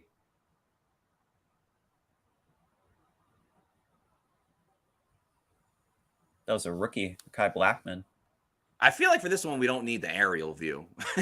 Yeah. We want to see if Baker or if Mike could have caught it. Tall Florida guy saying drop by Evans. Camarda's punt is not good. To the 20. Nice tackle by Cam Gill. Cam the Thrill Gill throwing up the Mutombo. Ooh. All right, drive 3 for Minnesota after the break. So far, I would say momentum is a little bit on the side of Minnesota. I mean, that second drive, they were able to move it against the Bucs defense, and then an odd play kind of led to a fumble, so the Bucs benefited there. Offensively, the Bucs have just 1 first down and 2 drives. Yeah, I agree. Definitely wanting to see Rachaad White get more touches on that drive and then kind of open it up for Mike Evans and Chris Godwin. Although on that deep ball to Evans, I thought he was in position to make a play. He just didn't come down with it. Yeah. That was a quick commercial break. It was, yeah. Back to it.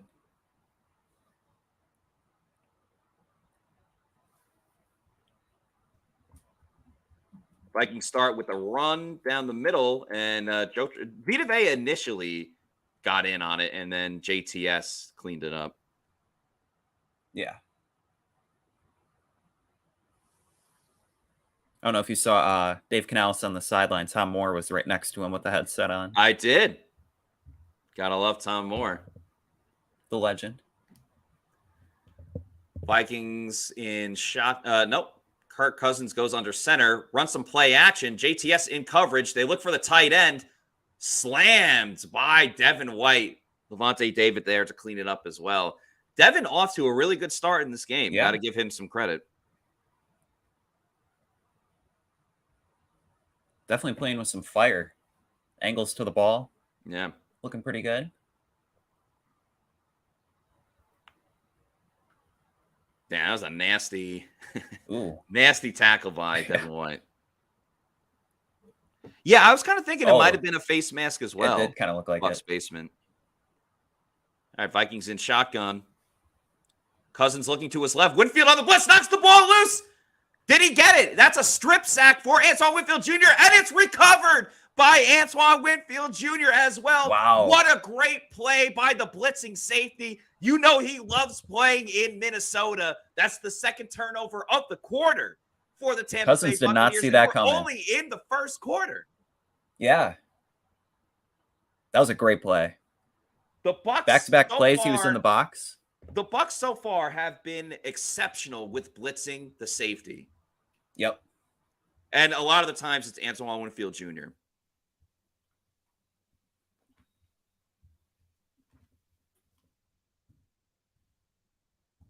Got Devin White and Tryon Shoyinka there too. All right, this is an instant opportunity for the Bucs. Let's see what they can do. They start out in shotgun.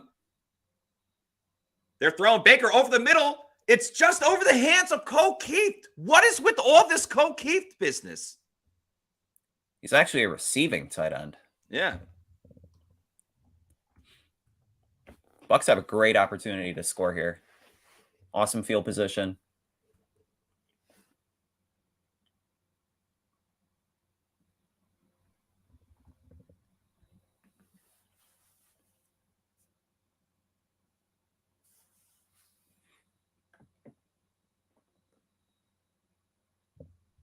All right, second down. Bucs go under center, running it with Rachaad White, who makes some good cuts for about 5 or 6 yards.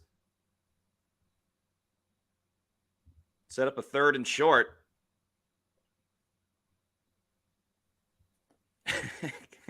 This guy, all this Cole Keith stuff is blowing my mind.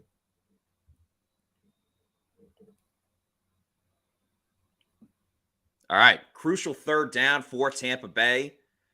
Pass game hasn't really been great so far. Yeah. You got Mike Evans to the right. Yeah. Cade Otton lined up to the left. You also have Godwin in the slot, Trey Palmer as well. Mike moves in motion. So you got a trips look on the right side. Baker gets the snap, looking over the middle, looks to his right. He gets sacked. It's going to be a 3 and out for the Bucs offense. Pocket kind of collapsed on him. Nobody was open. Daniil Hunter with the sack. Bucs will have to settle for a field goal. Wasted chance there. Yeah.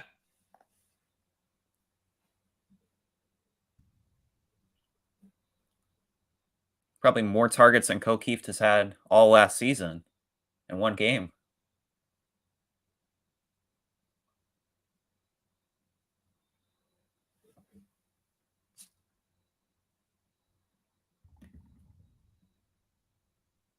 The field goal by McLaughlin is good, and the Bucs have their first points of the season, and they lead 3-0. First points of the year? First lead of the year. Now I could change the little score ticker. Yeah. Got to put in Cole Keith targets, too. Right next to the score. If he gets another one on the next drive, I will. That's a promise. All right. Yeah, we want to have as much fun with this game day stream as possible. So if anyone in the chat has different suggestions, anything like that, feel free to put it on. Yeah, Bucs lead 3-0. Trolley says Baker is nervous. Bernard says Baker is trash. Still too early. Good point by Ken, too. I mean, that first pass probably, again, I want to see the replay. Was it a little bit too high? Not exactly sure. I mean, it was also Cole Keith and not Mike Evans. Like, if right. that was Mike Evans, if that's a Mike touchdown. On the route, yeah. All right, so the Bucs already have 2 fumble recoveries and 1 sack. And we're only in the first quarter. Yeah. It's going to be the defense that really keeps them in the game. And that's what we said from the beginning. Again, 21 points per game is what Tampa Bay's done.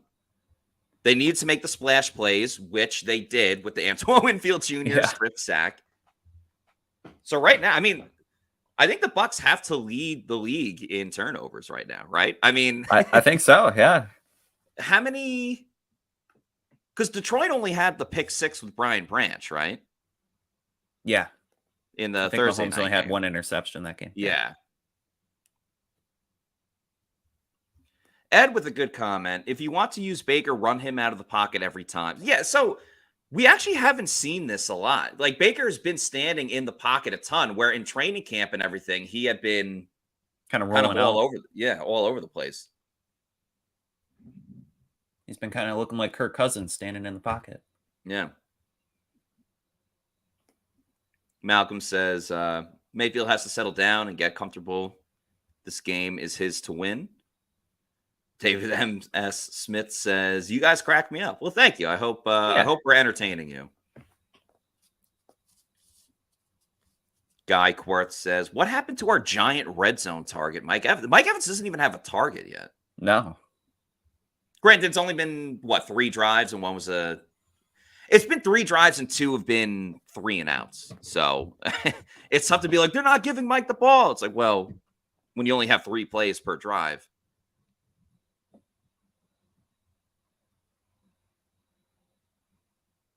All right, Jake Camarda will do the kickoff. Been a slow moving first quarter. It really has, yeah. I mean, we're almost 40 minutes into the game. And there's still 3 minutes to go in the first quarter. Great special teams play. Zion McCollum again. An unbelievable job. Wow. That was a great tackle. Now, if he can do that on wide receivers, he's going to be something. Yeah. That was more of like a cut stick kind of tackle.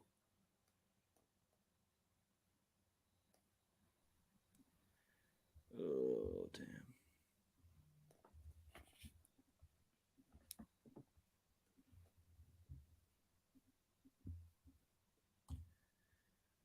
Vikings started there, looks like the 15. Cousins back to pass, looking, throws to Ham, who makes the catch this time as the rest of the Bucs pursue him. Let's get a little KJ Osborne on this drive. Yeah. He can get 3 receptions for like 7 yards. Exactly. Yeah. Yeah. Like, that throw to Ham is what KJ Osborne should get.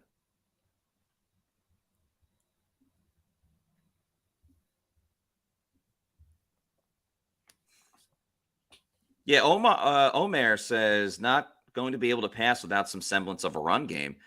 They've ran it well. I don't have the stats in front of me, but both times they've ran it, they've gotten at least 4 yards.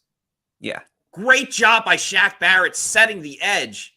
Bucs can't finish the tackle, though, as Ham literally tried to carry Madison the last, 3 yards. Yeah, he shoved his first block and moved to the right and really held that down.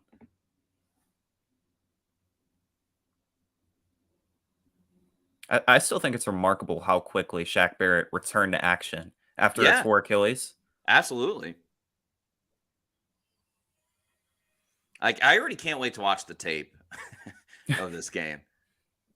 Both teams are 0 for 3 on third down. I probably just jinxed them. Bucs blitz Ryan Neal.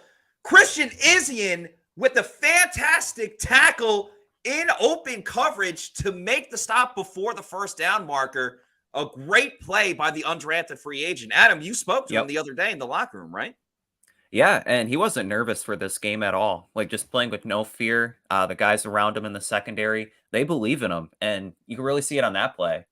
Just closing out, making the tackle. For a rookie defensive back, that's hard to do. Great job by Christian Izien. Yeah.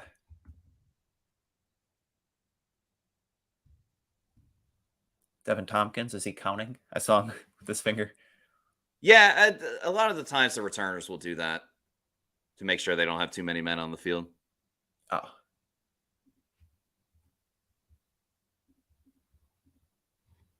Ooh. What's going on here?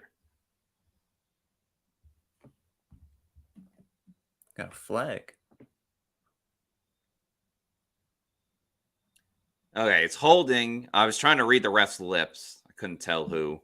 Feel free to put it on in the comments. Oh, Servassier Dennis, damn. We got a minute to go in the first quarter. I mean, tremendous job by this Bucs defense so far. Yeah.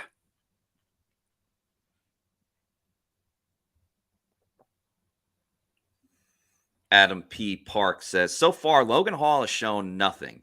Ball is snapped. He runs into the O-lineman and no power or moves to get penetration. Sad. I mean, this is something that I said during the Pewter GameDay Show, which was, I'm not expecting a lot of Logan Hall. You know, he didn't really impress too much in training camp or the preseason. He's in there because the Bucs don't have a lot of other options right now. Yeah, I think during one of the preseason games, he was the only projected starter in the game. Like, they want to see him do well, and he just hasn't done it. Yeah.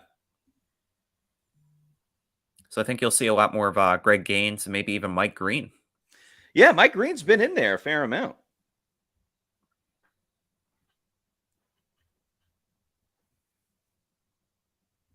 That last throw was to Addison, I believe. Yeah. Okay. All right, around the league. No Justin Jefferson on that drive. Yeah. Around the league, Jags and Colts are tied at 7-7. Titans lead over the Saints 6-3. Niners are up 10-0 on the Steelers. Commanders up 7-3 against the Cardinals. Ravens have a 7-0 lead against the Texans. And yeah, that's about it. Yeah. Bears, Packers at 425. For the Colts. 6 for 7 rushing touchdown. Some of the other picks I had the under in 49ers Steelers. By the way, check out my new show, Pewter Picks and Props. Comes out every Friday. We'll do Underdog Fantasy pick'ems for Bucs players and their opponent. And I'll also divulge into the over-under and the spread, which I did pick the Bucs plus 5.5 and the under 45.5. So, yeah, check that out every Friday. And the cool thing is if I'm right, follow my picks. If I'm wrong, just fade me every single week. So there is a reason to tune in each and every time. Al, if you're talking about the Pewter Picks and Props, it'll be out every Friday afternoon. And if they have a Monday game or a Thursday game, that'll change as well. Bucs finally run it. Rachaad White breaks a couple tackles, gets to the middle of the field for about a 5-6 yard game. Again, every single time they've run the ball, it's been efficient. And efficient running up the middle, too. Yes. With all the question marks up there with Mauk and his injury status, they've been successful so far. Absolutely. David Wells in the game, too. As he goes in motion to the left side. Yeah, Bucs have 3 tight ends on this drive. As they run it with Rachaad White again.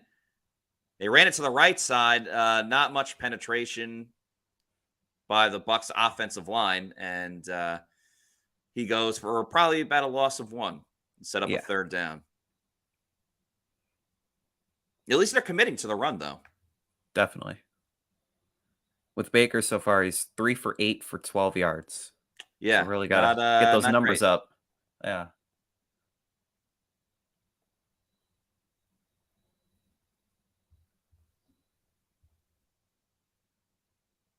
Looks like that'll wrap up the first quarter. That's going to do it for the first quarter. Buccaneers lead 3-0 after the first. They have a third down coming up next. We'll see if they can convert and keep that drive going. Is it still just 1 first down for the Bucs? I want to say you're right on that one. Yep. Yeah. 1 first down. The Vikings have 3. It was the completion to Chris Godwin. That was about it. So a shaky start for the Bucs offense. But the Bucs defense on pace for 8 takeaways in this game. Yes, they are. And, that's encouraging. Key. It's encouraging. That's, that's money for this Bucs defense. And if you want to manage your money the right way, use Immuni Financial. At Immuni Financial, we help you live in the now. Dude, congratulations. We're so happy for you. Thank you. And even though the now may feel very different, you still need to plan for the future. How's retirement treating you? Oh, just fantastic. I know I say it all the time, but you really got to come up to Colorado. Let's do it. All right. We can help you develop that plan to keep you on track. so you can still prepare for tomorrow today. Muni Financial. Plan ahead, stay ahead. Muni Financial has proudly been serving clients across the country since 1980. They can help you out with a number of different situations, whether it's advisory services, legacy and retirement planning, insurance services, or sales and trading. If you have a child that's getting ready to go to college, you want to start up a college savings account for them, you can do that as well. So give Muni Financial a call. They are throughout the country, so it doesn't matter whether you're in Colorado or Tampa or anywhere else in between. Maybe you live in North Dakota, like Cody Mount did for a while. Give Muni Financial a call, get a free consultation, and check out how they can help you and your financial services. That is Muni Financial. Adam, your thoughts after the first quarter? So the Bucs defense was outstanding in the first quarter, and if they can keep it up, it might be a lower scoring game than I anticipated, but the Bucs offense really needs to get it going here in the second quarter.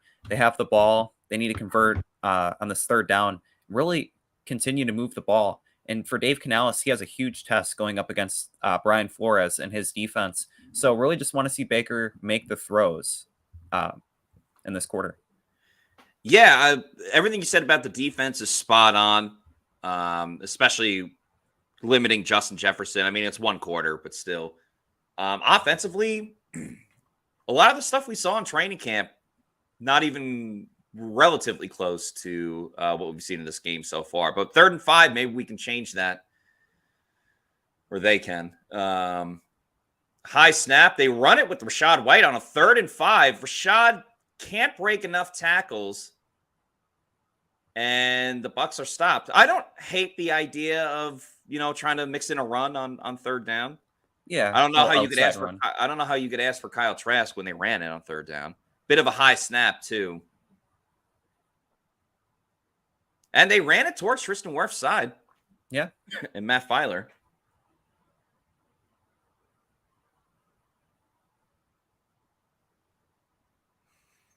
Jake Camarda will have his 3rd punt of the game. And again, another 3 and out for the Bucs. This is under 2 way yards of play. Way better punt. Zion McCollum misses, though, on the return. Oh, boy. All right. Tackled around the 35. Servase Dennis was in the mix. There is a flag on the play. I would presume it has to be on Minnesota. I mean, Zion's getting down there, though. Like, first one He every is. time. Can't make every tackle, but... Mm-hmm. Yeah, holding on Minnesota.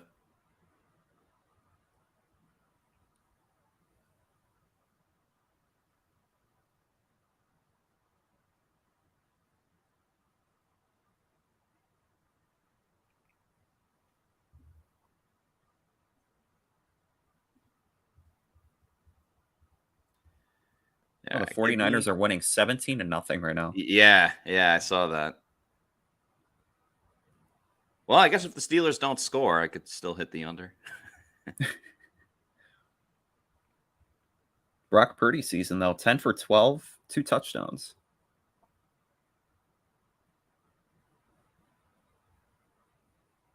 His brother plays for a college team. I was watching them. I forgot what day they played. But yeah, his brother plays for a college football team right now. Oh, maybe he'll be Mr. Irrelevant too. He could. Kirk Cousins throwing over the middle finds Justin Jefferson after a double play action. Tried to, regular play action fake and then the end around fake too. But you like having Winfield there in coverage. But you need somebody else kind of with them, I feel like. Yeah, well, they played zone on that one. Yeah. You see Lavonte in the picture as well. I mean, just sometimes that'll happen to you, Yeah. They find the hole in the coverage and yeah, exactly. No one does it better than right side. Jefferson. Devin White in there again. That's already 8 tackles for Devin White.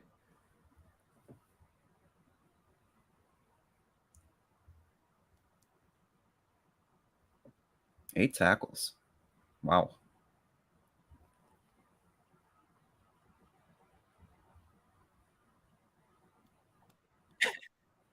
The next closest by anybody on either side as Devin White goes to the ground now.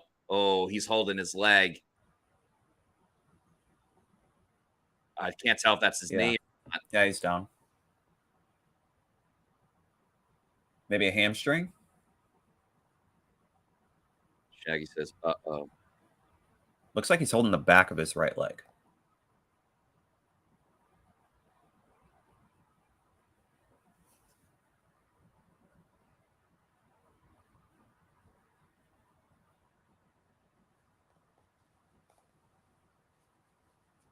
That would not be good for the Bucs defense, though.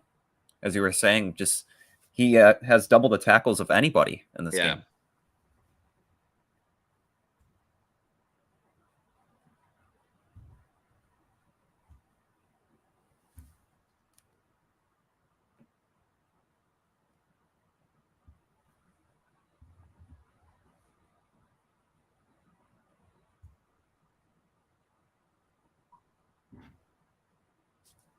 And if he goes down, then it would be Servassier Dennis. Yeah. And next. Servassier or JJ Russell, but I think they would probably go with Servassier.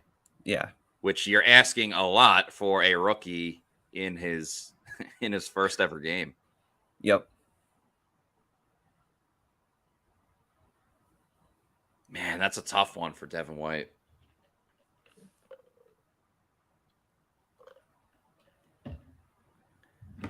And like you said, just having a terrific game. Yeah.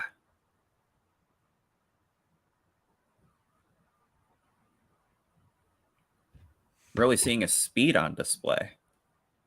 Let me ask you guys in the chat, would you rather, if Devin's going to be out, presumably for at least a couple of more snaps, we don't know anything else at this point, obviously, it just happened in real time. Would you rather Servassier Dennis, who probably has a lot more potential, or JJ Russell, who looked great in the preseason? It's not often one of the Bucs inside linebackers goes down. Didn't see that at all last year. Yeah. As Josh Porter says, Dennis all day. Yeah, it kind of goes, really the last significant inside linebacker injury was Lavonte's foot issue back in 2021. Yeah. You also have KJ Britt as well. I should not overlook that either. Funky Dave says, get Britt in there. Guy Kolrick wants JJ. Let's see. He makes the tackle. Now. Oh, and he landed on the running back's ankle, too. So, yeah, KJ Britt is in there. Yeah. So, yeah, a little more experience, obviously. He had been injured the last week or so. They blitz Antoine Winfield Jr. again, but they throw the screen to his side. It's going to be a fairly big gain. Vita Vea hustles down the field to make the tackle on the running back. And dad's strength and dad's speed. Yeah. Look at that. Got the wheels. Yeah, Diaby in the mix. Look at the hustle. All right, Get Live 45 is back. So, whew, everyone take a deep breath. He's all right. Falcons take a 7-0 lead against Carolina. Oh, Logan Hall with the TFL. We have been asking for Logan Hall to do something, and he makes the big play with the TFL. Do something for me. Look at that. Logan Hall, can you do something for me? Yep.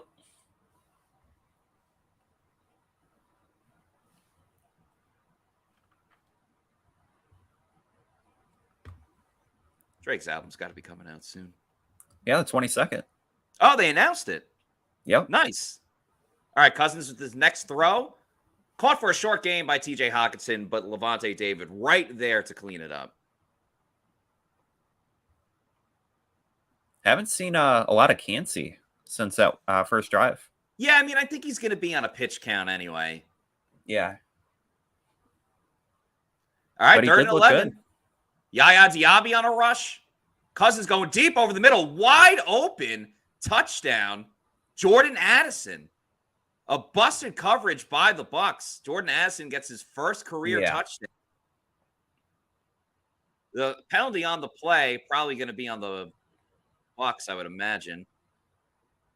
Yep. He was wide open. Wide open, not even close. No cornerback with him. It looked like Ryan Neal was the closest one.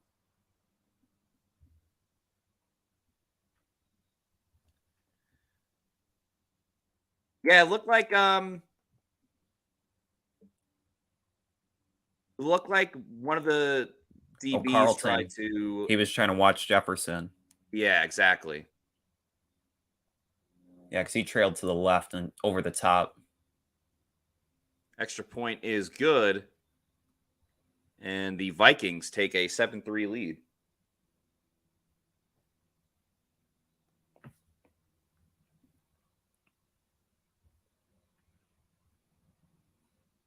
Kirk Cousins quietly having an efficient game. 12 of 15, 144 yards, and a touchdown.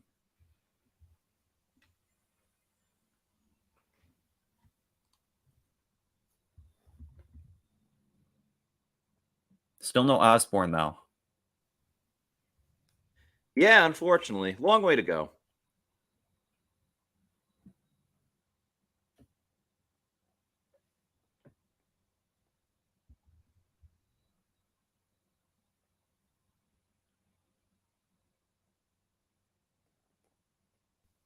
Now it's up to Baker Mayfield and the offense to really answer back. Yeah, let's see if shake off the slow start. Yeah, let's see if they can get a little pep in their step. One way they can pick it up a little bit is by having a Celsius energy drink. We all bleed the same.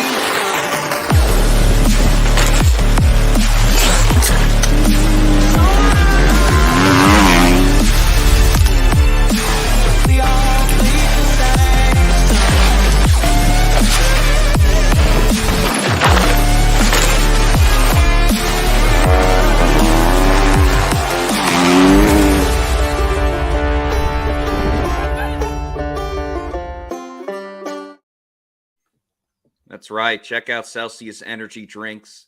One of their newest flavors is the Oasis Vibe, an awesome, awesome flavor. Their newest one is the Cosmic Vibe. There's so many great flavors to choose from. No sugar, no post-energy drink jitters or crash you might get with another product out there. If you want to know where to get a Celsius energy drink,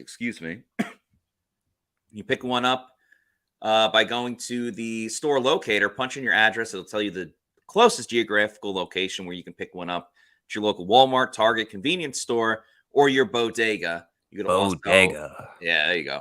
You could also get them in bulk. I'd recommend getting the variety pack.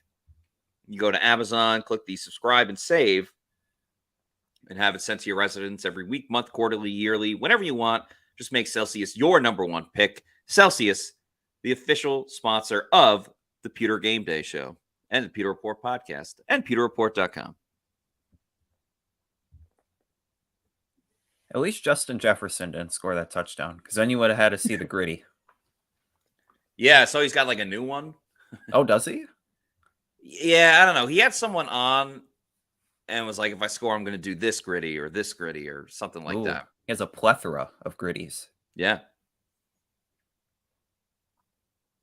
All right, Devin Tompkins back to take the kickoff. Remember, the Bucs do get the ball in the second half. Tompkins is going to take this out. Oh, boy. Oh, boy. Barely. Doesn't even get to the 20. Gets to about the 17, if at best. Yeah. You're almost just better just taking the 25, like letting the ball go.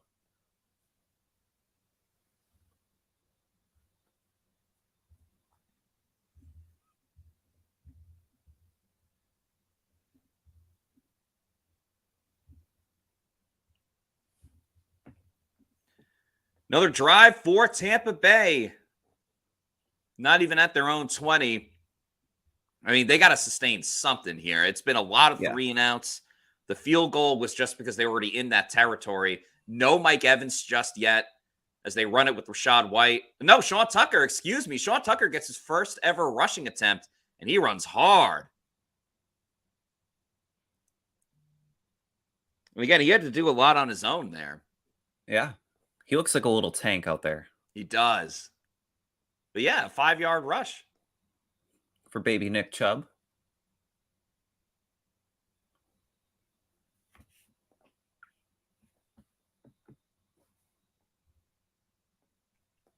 Let's see a little play action here. Play action rollout. That's what I'm calling for. Yeah, I agree. To Mike Evans. Play action. Oh, big. Oh, what? I guess no one was in the area. Wait, what? The ref threw a flag. I hope it's not for intentional grounding because Sean Tucker was right there. Yeah.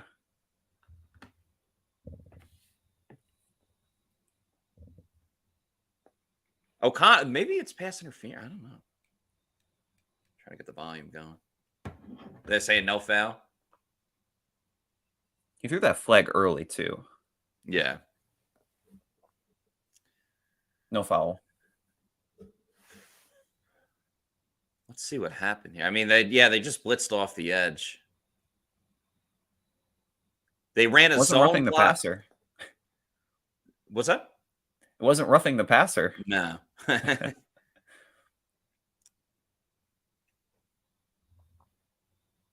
Well, I did say there was going to be some growing pains when it came to the Bucs offense. Yeah.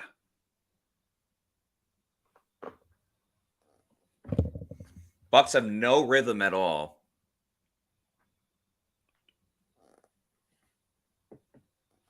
Third and 5 here. Hoping to convert.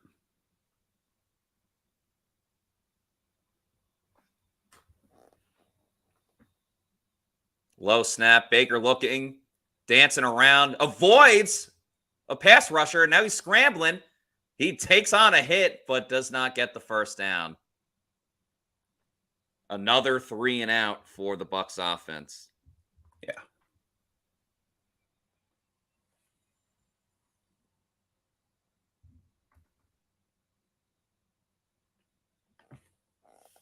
I mean, it was good pocket presence if you want to look at a silver lining, but got to try to get the ball down the field. Find somebody. I mean, if no one's open, no one's open. Yeah.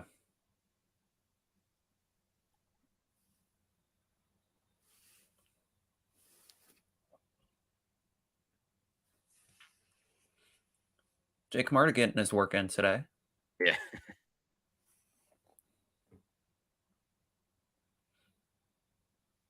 And another penalty on the Bucs. Delay a game. Looks like. Clock at 0.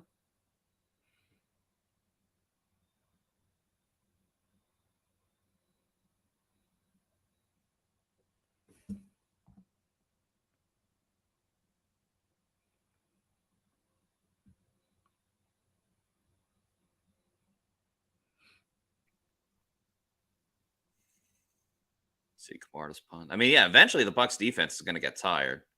Yeah. I mean, the Vikings offense has 5 times the amount of total yards. Yeah. Jesus.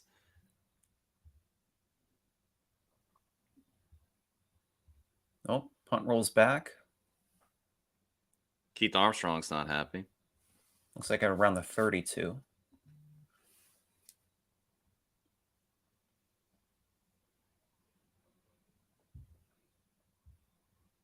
So it's safe to say that Brian Flores is getting the better of Dave Canales so far. Yeah, I would definitely agree with that.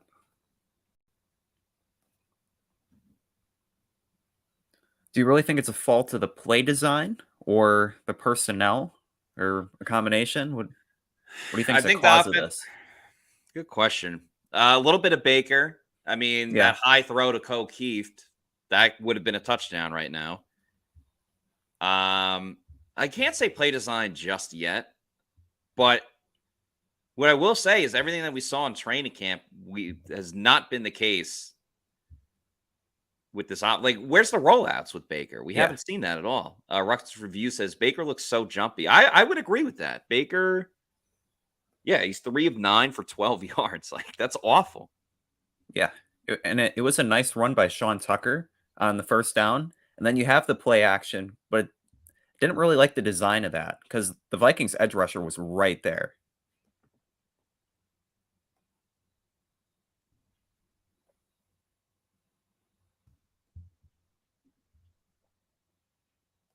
The leading receiver right now is Chris Godwin, 2 catches for 10 yards. It's been brutal. Not the best start. A lot could have changed, man. I mean, Kate Otten holds on to that football. Bucs are at midfield on that drive. That kind of gets you going. The deep ball to Mike Evans. Yeah, a lot of what ifs so far.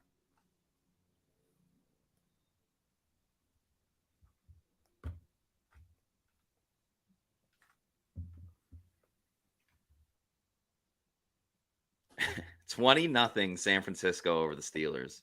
Whew. Steelers defense is supposed to be good too. Yeah. We got a super chat from Cali Bucks. Thank you so much, Cali Bucks. We're getting a lot of chats, and I appreciate to everybody. If you super chat us, we will immediately put up your comment. And as Cali Bucks says, offense is showing they needed to play preseason. You know, that's a really interesting take and a very fair point as well. I go back a little bit to Geno Smith playing so well at the beginning of last season, because you got to remember he had to compete to win that starting job. So he was playing in every preseason game and for an extended period of time.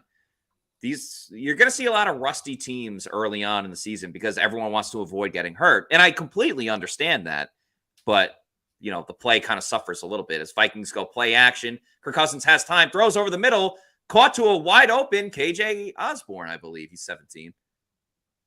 Yeah, KJ Osborne. So Osborne is on the board. 2 more catches to hit. But if they don't throw the ball to Mike Evans, it's going to be really tough to find him. I mean, the Bucs defense held up their end the first 2 drives, but since then, the Vikings offense has kind of made a lot of big plays.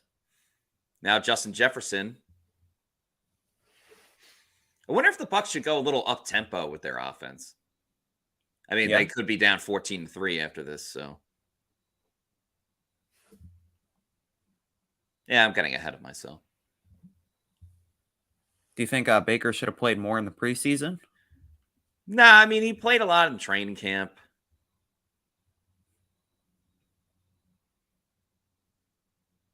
Cleveland with a 3-0 lead on Cincinnati. I took the over in that one, so that doesn't look good.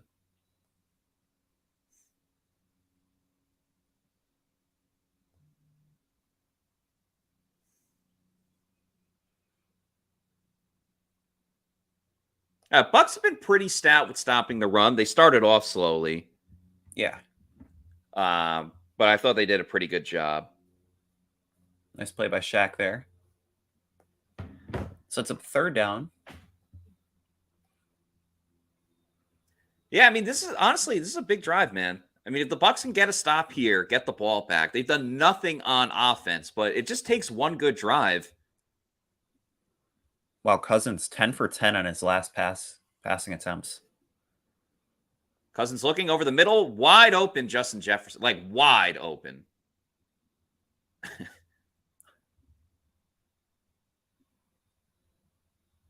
Zone coverage. Bucs are getting beat. Yeah. And those are the mesh routes and the stuff that we've been calling for with Mike Evans. Yeah.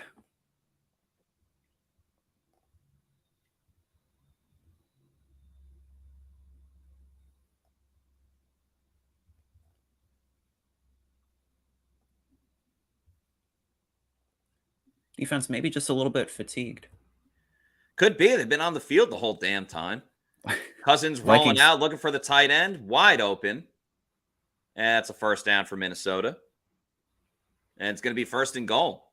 Oliver, that was really controlling the clock too. Yeah. Oliver was someone that Will Raggets had mentioned that was going to be used in the offense a fair amount. Known more for blocking than receiving, but making a play there. Yeah, Rachaad White has 15 rushing yards. Mike Evans has 1 target. And Osborne has 1 catch. So my Underdog fantasy pick's not looking great right now. Play action. Cousins looking. Throws. Oh, that was going to Osborne too. Damn. All right, 2nd and goal. Kirk Cousins is livid. Yeah. Well, that's his first incompletion, 13 passes. He's freaking out.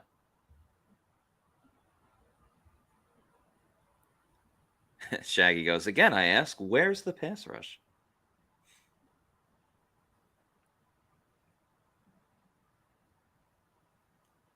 even if the Vikings score a touchdown, like, the game's not over. It's not ideal. Yeah. But the Vikings have all the momentum right now. Yeah. Madison rushing. That's a loss of a yard. Nice job. Will Golston, Mike Green in the mix. Lavonte. I think JTS as well. Just a pile of Bucs players. Yeah. The Bucs run defense, maybe the most impressive. Yeah. I mean, as a unit, for sure. Definitely not pass coverage. Yeah. Definitely not anything on offense.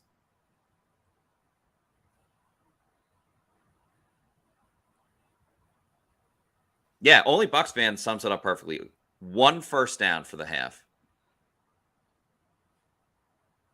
3rd down, Cousins looking, gets hit, throws, incomplete, no flags. A nice job by the Bucs defense to hold them to a field goal attempt. Cousins was looking for Jordan Addison on the play. So the kick a field goal, Bucs only need a touchdown. It's a tie game. Yeah. All things considered. JTS with the pressure. Logan Hall in there as well.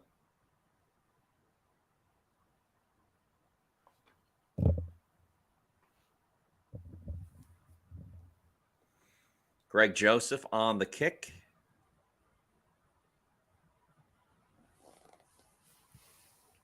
And that's like an old school extra point. So that kick is good. Makes it a 10-3 ball game.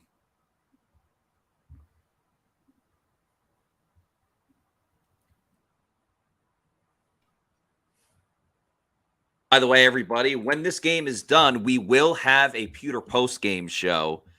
It'll be on around 5 o'clock. It kind of depends on when this game ends, when Todd Bowles speaks, and kind of a lot of different moving parts. So we'll let you know. Just check out our social media. By the way, you can follow all of our social media, PewterReport.com, all of our Bucs coverage on Twitter, or formerly known as Twitter, now X, Threads, Facebook, Instagram. That's all at Pewter Report. Our YouTube channel is Pewter Report TV. Please like and subscribe. Would absolutely love it if you guys can do that. We're live tweeting the game. We have all different articles and everything else in between over at PewterReport.com. So make sure you follow us. And that's where you can find out when we will be doing the Pewter post-game show. Matt, you know what I want to see on this Bucs offensive drive? Big play Trey Palmer. Yeah. Haven't seen any of him. Just put him out there, that 4.33 speed, and let him fly. I'm with it, man. I mean, really, at this point, you got to get something. Yeah. I mean, 1 first down is downright horrible. There's really the only way to say it. It's horrible. San Fran putting a whooping on Pittsburgh. I mean, the Bucs have 1 first down. Justin Jefferson has 90 receiving yards. Their longest drive has been 2 minutes. And 5 seconds. 5 plays. And there looks to be some miscommunication.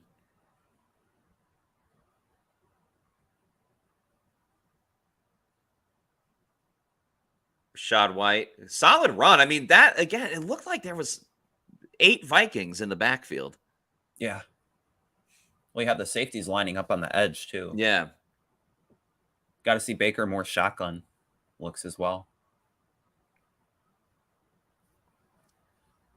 Yeah, I imagine the TV is saying, Mike Evans doesn't even have a catch yet. Yeah. Baker looking, throws. Oh, it's behind behind Trey Palmer, your guy. Yeah, Baker looks a little antsy, man. He's jumping. He's not even like setting place. his feet. Yeah. Could it be trash time already? 3rd and 5 for Tampa Bay as Todd is standing right next to Dave Canales.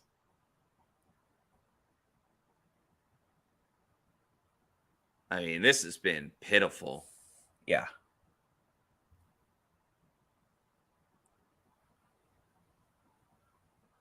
A free runner. Baker Mayfield somehow avoids it and then just throws it away. I mean, This is ugly. I'm getting deja vu from last season. That's Yeah. that's what this is reminding me of.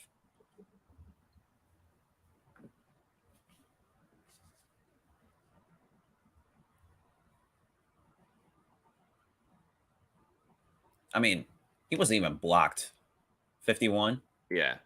Just straight shot.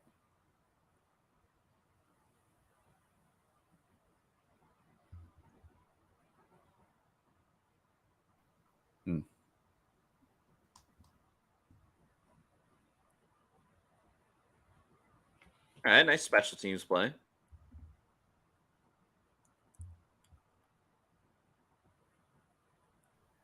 My Dick goodness. Marta most impressive? I think he has to be. I mean, quite honestly, there is nobody except for maybe Rachaad White and Chris Godwin that you could think about putting on most impressively. Nobody. Not Baker, not the offensive line. Nobody. Defensively, at least you got like Antoine Winfield Jr., Devin White. Yeah. But this has been bad, like really, really bad. This is like arguably the worst offensive performance I've seen from the Bucs. Yeah.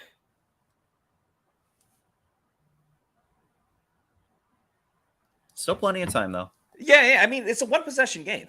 Yeah. Could all change. Listen, I mean, let's a little bit different, but let's look at the Chiefs Lions game on Thursday. Chiefs went up 14-7, had the ball. It was like, all right, it looks like they're going to score, make it 21-7. Bam. Lions get a pick six, tie the game up, and then obviously everything else went on. So you could say, oh, the Bucs defense needs to get a turnover. Well, they already did that. They already had two. Twice. Yeah. Play action again. Cousins rolling. Looks like he's going to rush. Nice job by Shaq Barrett in coverage. A heady play, as Todd Bowles Yeah, would say. steady Eddie right there. Love this comment from Hot Coldman. The punt coverage is the MVP of this half. Zion McCollum. Yeah, he's definitely the most impressive. Yeah.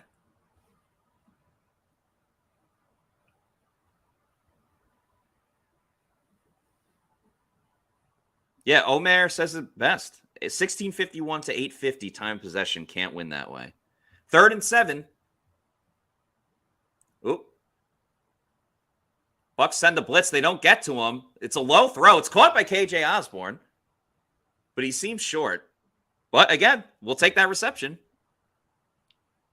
Callie Bucks with another super chat. Thank you for the $1.99 super chat. Says, how long is Mayfield's leash? See what Trask has. I would say up to the bye week. Yeah, I mean, are you talking about this game specifically, or how much longer? I think the bye week is definitely something where you go in, you look, you assess everything. It also depends what your record is at the time too. I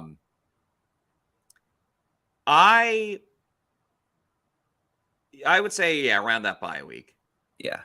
Unless Baker completely is just missing throws and everything. But the problem is, and Scott Reynolds has talked about this, the problem is, and the Bucs are actually going to have pretty good field position to start this drive. Yep. You can't go to Trask too early, because if you decide to go back to Baker, once you start flipping back and forth, you're done for. Yeah, there's no rhythm, no continuity. Wait, what the hell? Did Tompkins think there was too many players on the field? I don't know. I'm confused.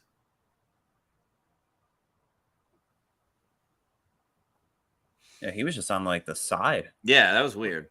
Yeah. All right, 2:39 left to go in the second quarter. Bucs down 10-3 with a chance to tie the game up. The offense has done nothing except for Rachaad White, who gets nothing on that play.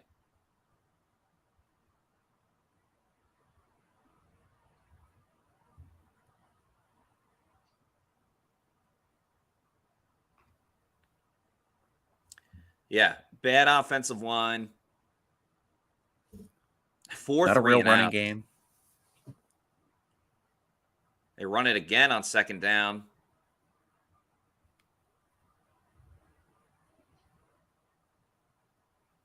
We could be looking at a 3rd 3 and out, and people are going to absolutely laugh at the Bucs. They're averaging less than 6 yards a drive. And that's the 2-minute warning. Brian says, I think it's 4 down territory here.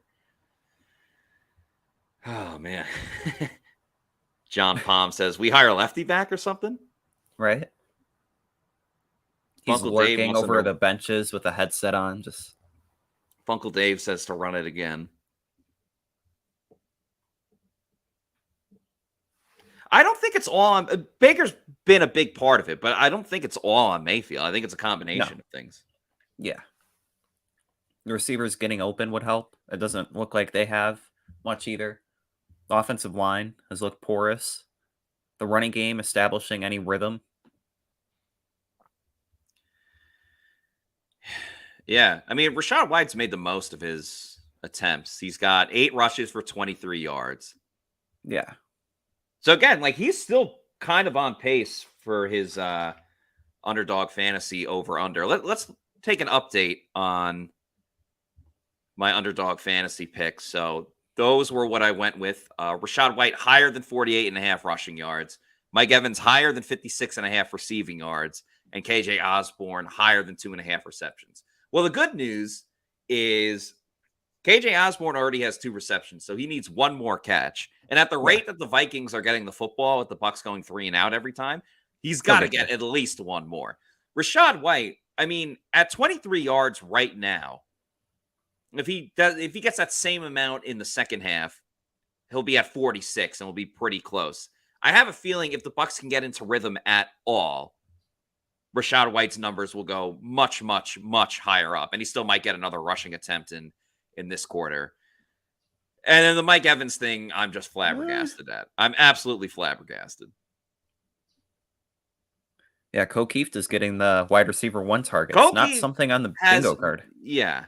O'Keefe has more. He has 30% of the target share right now. Yeah. Does he have the most targets on the Bucs? Yeah. Yeah, he has in this 3. game. Yeah, and then Otten and Godwin have 2.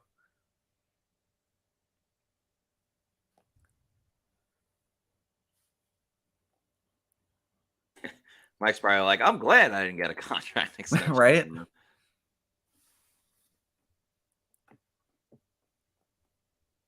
Not on pace for 1,000 yards right now. No. Oh, yeah, that's offsides. Free play. Come on. I hate when the refs don't give the free play. Like, come on. Let him bake. Just a little bit. Baker is not baking right now. No. He's freezing. Yeah, good job by Tristan Wirfs. Yeah. So, because sometimes the D lineman will jump and then no one moves, and then they just let the play go. But it makes it a way more manageable 3rd and 2.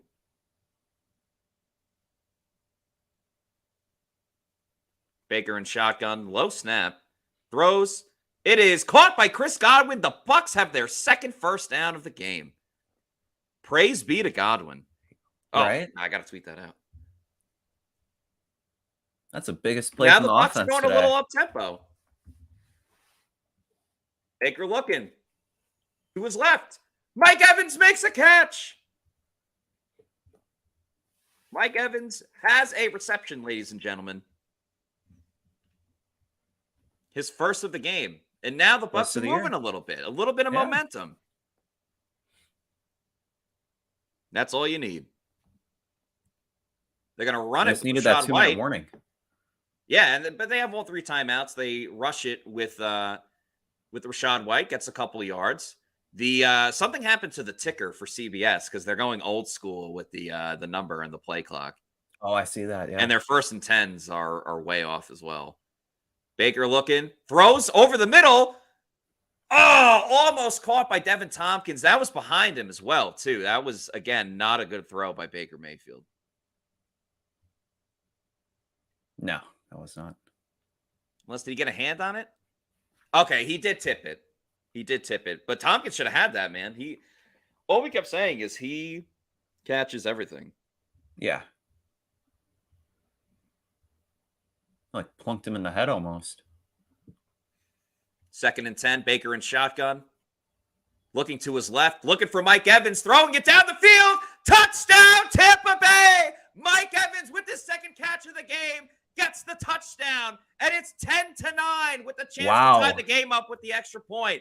Baker Mayfield to Mike Evans. Yep, that's what they needed to do all game. That's what we've been saying. Finally, some offense for the Bucs. And Evans with the score. Maybe they were just playing with us. Yeah. Yeah, you got a 6'5" Evans. Throw it in the end zone. Let it happen. Finally, something nice to talk about for the Bucs. Something tweet-worthy. And that's good for my fantasy team. And good for your underdog. Evans Yeah, getting those receiving yards. That was a pretty big reception there. Let me update. You look well on the way to hitting them all. Hey, don't say that because things can change at any moment. Yeah. Good protection on that play, too. All right, we are tied up at 10. And as abysmal as the Bucs offense has been, the defense kept them in the game. Tied it up. Deep shot. And this is exactly what Dave Canales has explained about his offense. Body blow. We're going to go horizontal, and then bam, hit him with the haymaker. Baker was just preheating. Yeah. Now he's all good.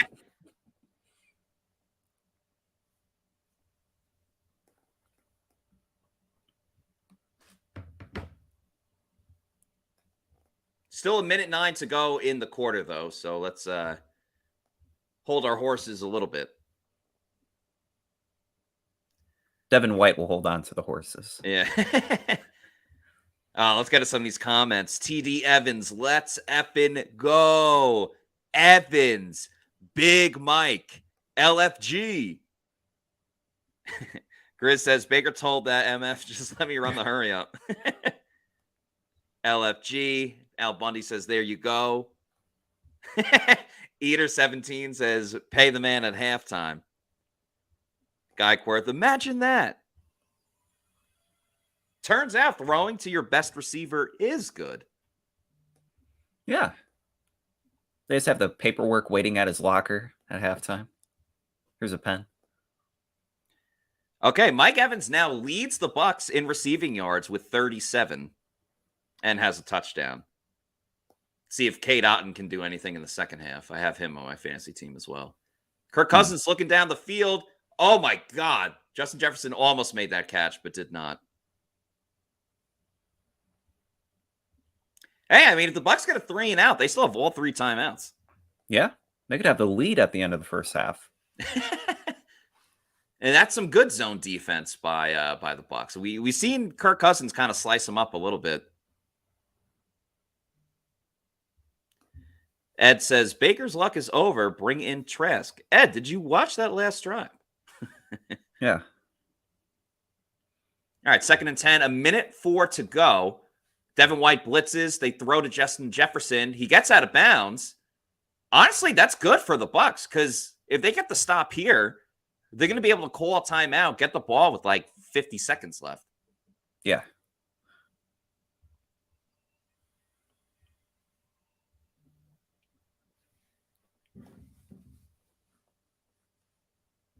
They would have some pretty good field position as well. Yeah, very much so. Peter says he finally found a Bucs station. Awesome. All right, Bucs send the blitz again. Cousins looking to his side. Hockenson makes the catch and slides. So it is a catch. It is a first down. Bucs probably won't get the ball again. But again, if they can keep the Vikings off the scoreboard, Bucs do get the ball in the second half. And all things considered, you take a 10-10 first half. Oh, yeah. Absolutely. Yeah. Based on how the game's going. Callie Buck says, I have Mayfield and Evans on my fantasy team. It was bad for me until that touchdown. Yeah, I have Mike on One of my teams, I have Mike and Cade Otton, which isn't looking great right now, at least for Cade Otton. The other one, I have Chris Godwin in. So definitely have some. I have Sean Tucker on my bench on one of my teams, too. Cousins looking, throws over the middle, caught to a wide open Justin Jefferson, who might take this to the house. Antoine Winfield Jr. makes a touchdown saving tackle. Yeah, Jefferson's definitely going to go over 100 yards. He already is 138. He's at 138? Jesus 138. Christmas. He's going to have a 250-yard game. Yeah. Cousins over the middle to Addison. Ryan Neal makes the tackle. 20 seconds to go now. Again, still, even holding them to a field goal will be huge for the Bucs. Looks like the Vikings used a timeout.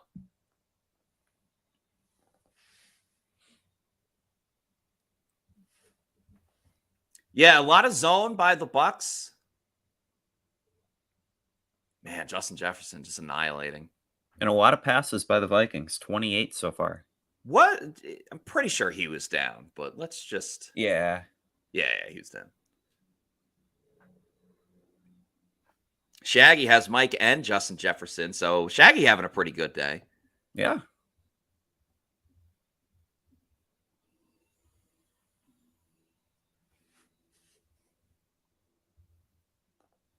Wow, Really the Cardinals are beating the Commanders. All right, Cousins shotgun, throws over the middle. It's intercepted! It's intercepted by the rookie, Christian Izien. Izien gets absolutely walloped by Justin Jefferson. But what a huge play to take a touchdown off the board. Took it right from him. Christian Izien, the undrafted free agent out of Rutgers, with a gigantic play for the Bucs. Wow. A pick at the goal line. That is huge. Oh, my goodness. With Save the touchdown. To go. What a way to make your first interception. Christian Izien, you want to talk about momentum? Took it right from him. He did not see Justin Jefferson, though, on that hit. Yeah, yeah, absolutely annihilated. Yeah. Showing why he was picked as a nickel corner, though.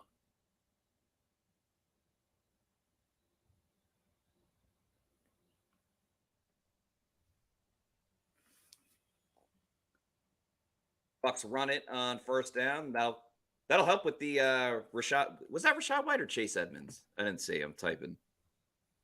Looks like Edmonds. Man, could have used those Rashad White rushing yards. Is it fair to say Chris Izien is looking like the best defensive back today? Kirk Cousins doesn't like that.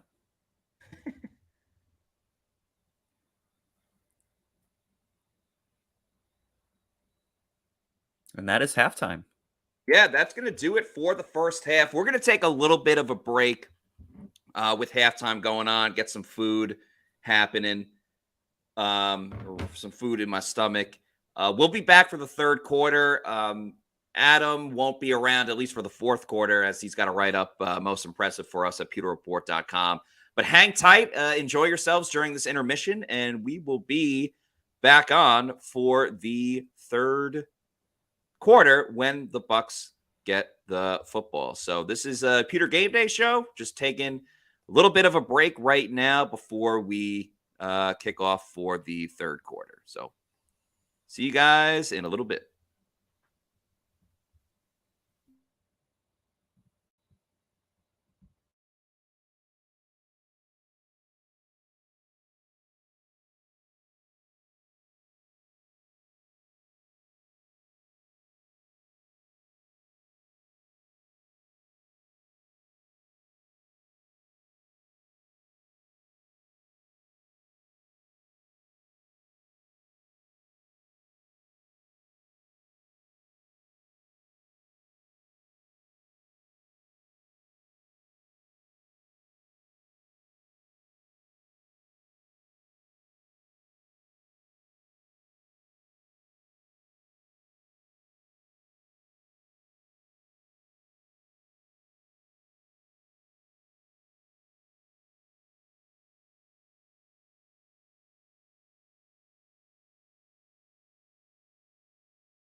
Okay, Bucs fans and Pewter people, is Matt Matera from PewterReport.com back for the start of the third quarter, which the Bucs have tied the game up against the Minnesota Vikings. Before things get going, let's hear from our friends at Celsius. We all bleed the same.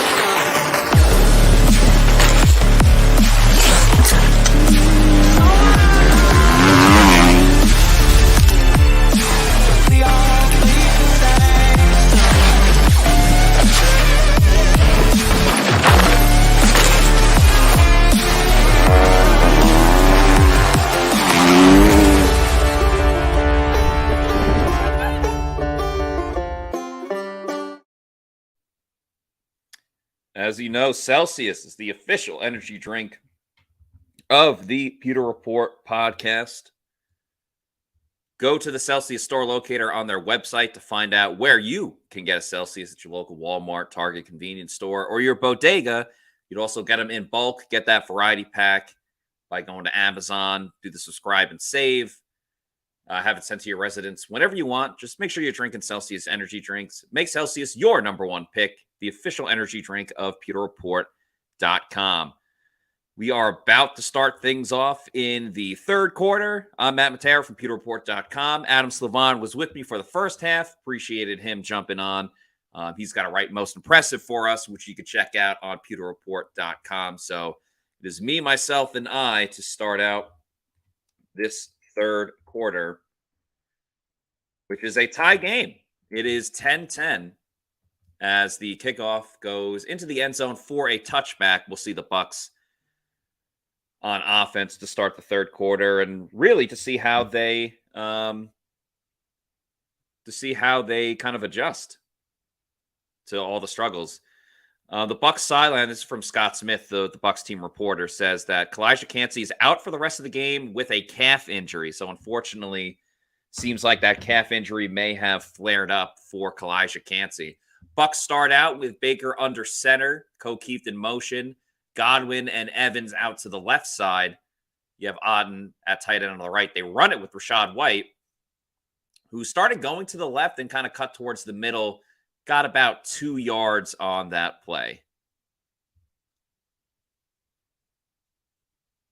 Byron Turner says, dude, love that we're still in this despite the offensive performance. Yeah, it's been not great for the offensive line and the offense in general so far, but momentum from that last drive. Joshua Porter says, most impressive.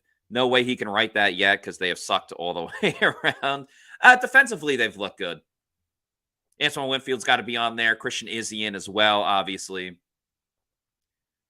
Bucs run it again with Rachaad White on second down. Ooh, just fell underneath Tristan Wirfs. I hope Tristan's okay. Seems fine.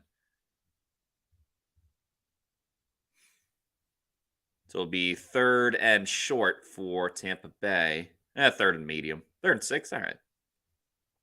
Imagine we'll get a passing play on this one.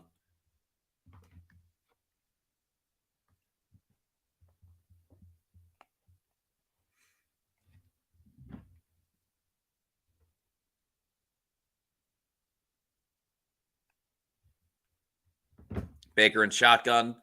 Sees Mike Evans over the middle or towards the side, makes the catch. And that's where we're talking about with these passing plays, not having to wait to go all the way down the field. That was just a quick slant to Mike Evans. Quick and easy, and it goes to Mike. Yeah, see? Just, they were playing further back, letting Mike do his thing.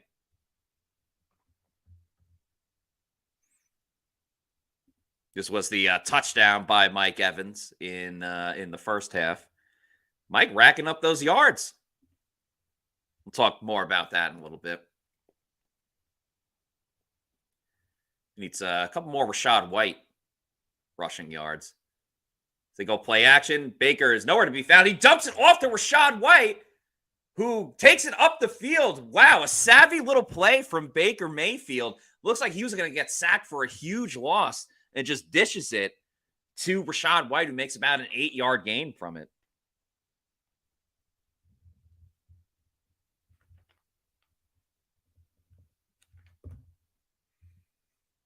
little creativity. Looks like it was more out of necessity than by design. Odd play by the D lineman, 99 of the Vikings. Just kind of let him go. But the Bucs have 2nd and 2. They're the beneficiaries of it. Chase Edmonds in the backfield now for the Bucs. They run it with Edmonds, heads right up the middle, keeps churning, and gets that first down. So Bucs are at midfield, and they are moving. As Shaggy says, Mayfield the magician.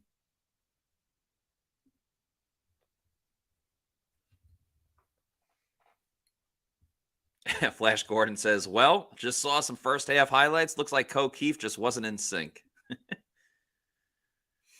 By the way, Tennessee has a 9-6 lead on the New Orleans Saints. Sean Tucker's in the backfield for Tampa Bay. He had 1 rushing attempt in the first half. Godwin goes in motion. They run play action. Then a screen to Sean Tucker. He had blockers in front of him, but he didn't really. One of the defensive players for the Vikings got loose. Oh, Ivan Pace Jr. I actually interviewed him at the Senior Bowl.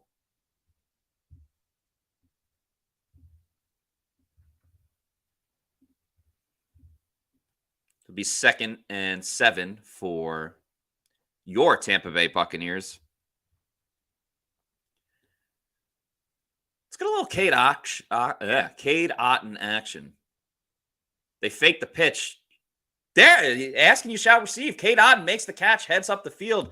That's a first down for the Buccaneers. Cade Otton living up to his moniker of Mr. Second Half. Gets an early catch. As Comabus says, Otton, boom. Yeah, Cade Otton. He had, looks like Rakim Jarrett as well, but obviously with the pass rusher coming, Mayfield had to get rid of the ball as quickly as he possibly could. And as Omer says, field goal range. They're getting closer. Excuse me. Wow, Indianapolis tied it up against Jacksonville.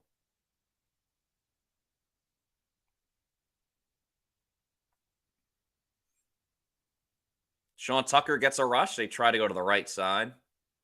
Not having it.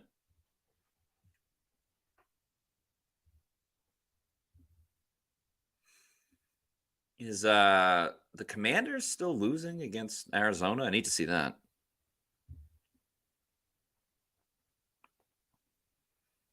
Desmond Ridder is 9 of 12 for 31 yards. See, it's not all bad. Bucs fans. Sean Tucker still in the backfield. Trey Palmer on the left side as well. I don't see Mike Evans. Tucker up the middle. A solid gain.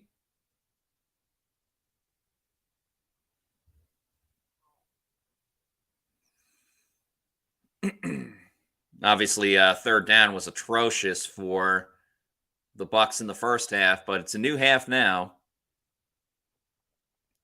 Chase Edmonds will come in as the third down back with 9 minutes to go in the third quarter of a 10-10 game.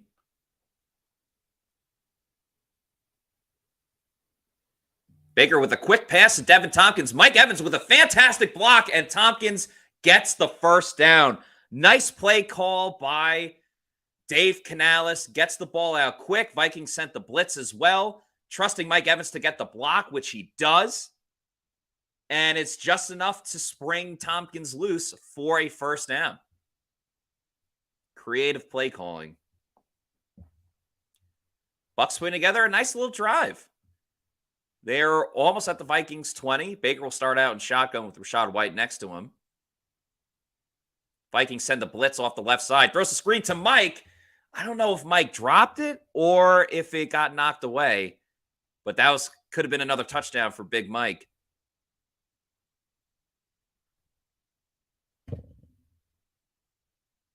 Yeah, Mike just dropped it. Damn.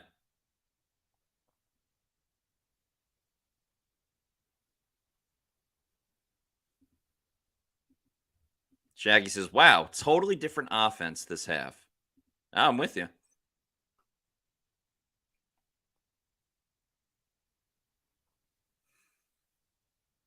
Rachaad White goes in motion. Baker waiting, throws. Tremendous catch by Devin Tompkins for about a 4-yard gain. Honestly, it was inaccurate from Baker, but Tompkins somehow made the catch.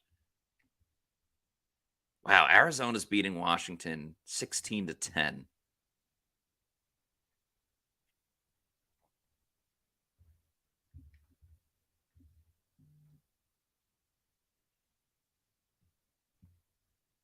All right, 3rd and 8 for Tampa Bay. Almost at the Vikings, just over the Vikings 20. They're at about the 18. Baker's in shotgun. He's got 3 receivers to his right, 2 to his left. Baker's looking, can't find anyone, throws. It's caught by Cade Otton. Short of the yard marker, though, so will be 4th and about 3, I would say. Interesting to see what Tampa Bay will do. Do you kick the field goal, take the lead? Or do you roll the dice a little bit and go for it? Otton was tackled by Blackman and sorry, I couldn't tell the other one. Long Lost Glazer says to go for it. But they bring on Chase McLaughlin. McLaughlin's kick is right down the middle. And the Bucs have taken their second lead of the game. They lead 13-10. With 6.5 to go. However, there is a penalty. Hold the phone. The Vikings were offsides. That means it's a first down for the Bucs. And I think they're going to keep their offense on the field. That is a huge change in this game. If the Bucs can punch it in for a touchdown.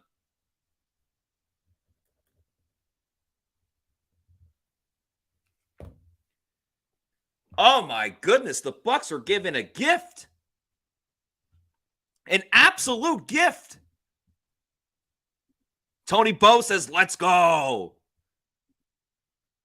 No, this is great. Run it with Rachaad White. Get those running yards up a little bit. How about a touchdown to Mike Evans or Cade Otton or Chris Godwin? I had a Chris Godwin anytime touchdown prop bet.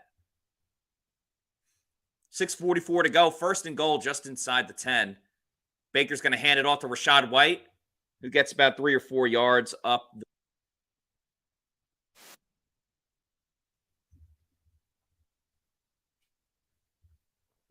Good start, good start.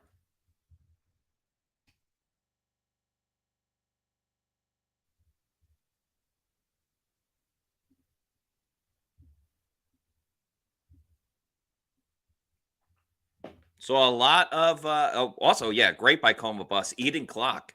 Nom. They are. They've held on to it this whole time. Play action rollout. It was a low throw to Chris Godwin. Wasn't going anywhere anyway. This is a long, long drive for the Bucs, but a good drive. So it'll be 3rd and goal. We'll see what Tampa Bay can do. Haven't totally taken advantage of the mistake by the Vikings.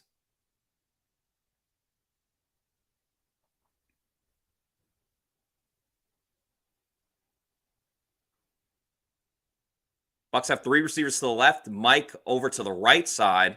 Baker's looking to his left. Throws over the middle. It is caught. Trey Palmer. Catch that Trey Palmer anytime touchdown. Trey Palmer with his first career catch and touchdown. So where's Bill? Bill Maybe Right had it. Oh, where was it?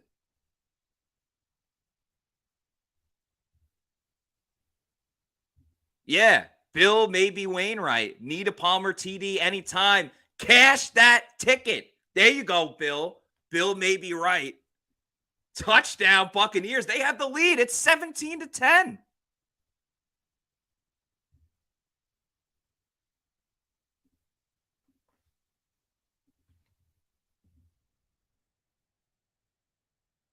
You'll love to see it.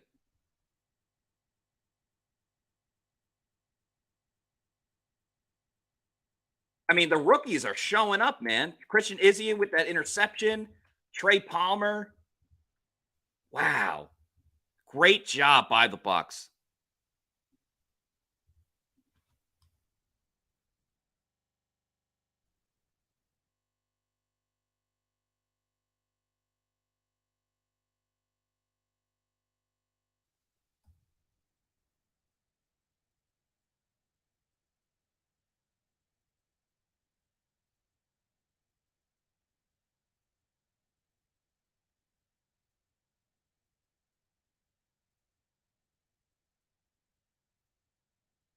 All right, 17-10, Bucs lead. How are we feeling, Bucs fans?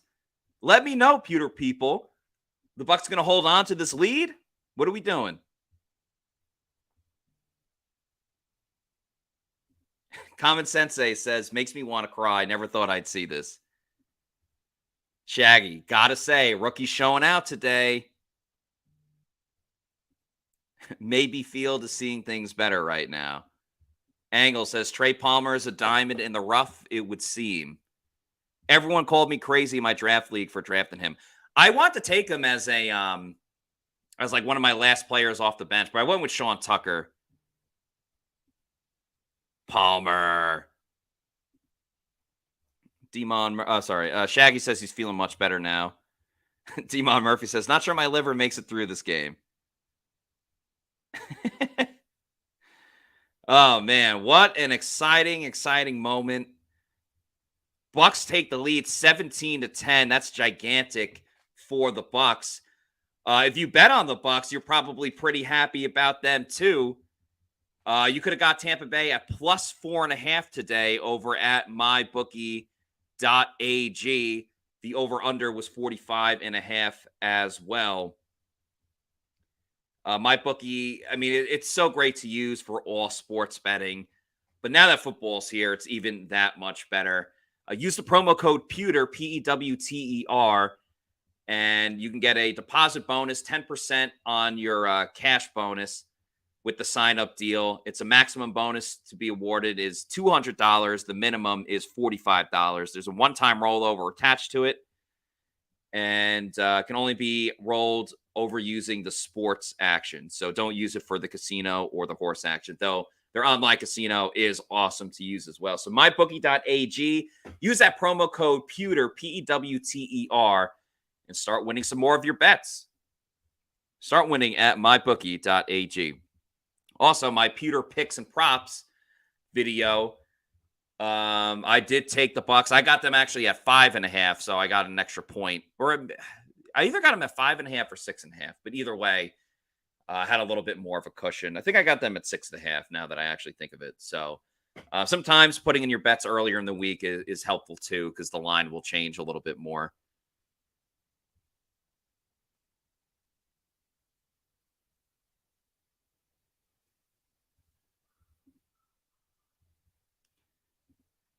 Vikings get their first drive of the second half. As D. Jones says, Tampa Bay. Vita Vea in the mix, tackling Madison, who looks slow to get up on the play. Nathaniel Elliott saying, hi, Matt. What's up, Nathan?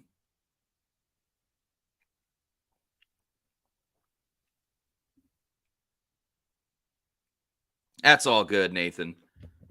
You missed Adam in the first half, but that's okay.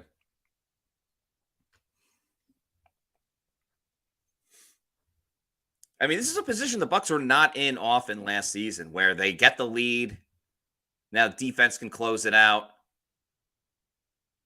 Ryan Neal holding off for dear life for Justin Jefferson. They eventually do tackle him with the help of Lavonte David as well.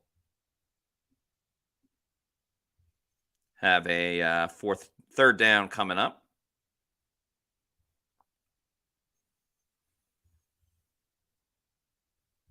Could use one more to KJ Osborne.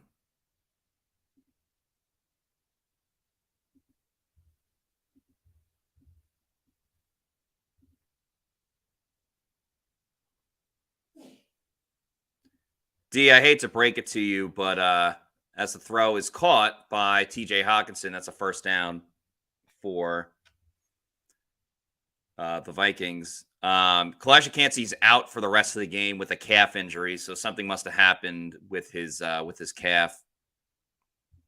That's obviously the injury that he came back from. How the heck is Washington losing to Arizona? I had them in my Survivor League. Madison with a nice cut. He rushes to about midfield.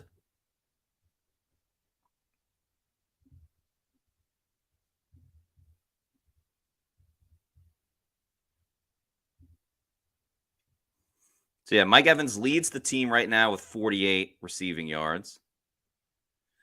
Rachaad White is at 30 rushing yards. I'm going to need a little bit more from Rachaad White. Just a little bit. What I have is over-under as 48.5. So I need 20 more yards from Rachaad White.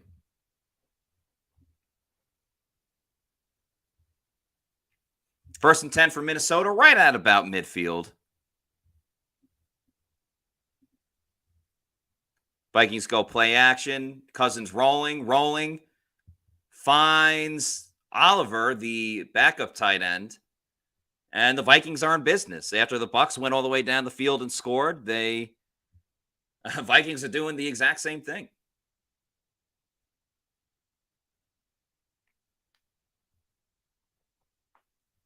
Ooh, New Orleans tied it up against Tennessee. They're all square at 9.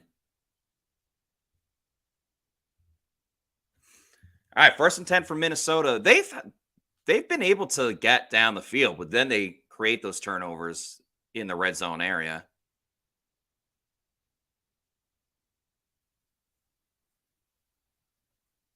They run play action. Cousins looking. He is sacked. Anthony Nelson and Yaya Diaby in on the play. Anthony Nelson probably feeling pretty good after the Iowa Hawkeyes defeated the Iowa State Cyclones yesterday. First sack by a Bucs D lineman, or in this case, outside linebacker, but a typical pass rusher. Remember, Antoine Winfield Jr. had the strip sack earlier. Anthony Nelson led all outside linebackers in sacks last season. So not a huge surprise that A. Nelly is in the mix.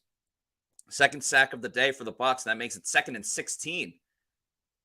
They throw a little pass to Madison, I think, but the Bucs are there to snuff it out pretty quickly. Jamel Dean getting involved, so makes it a 3rd and long. Nicely done by the Bucs defense.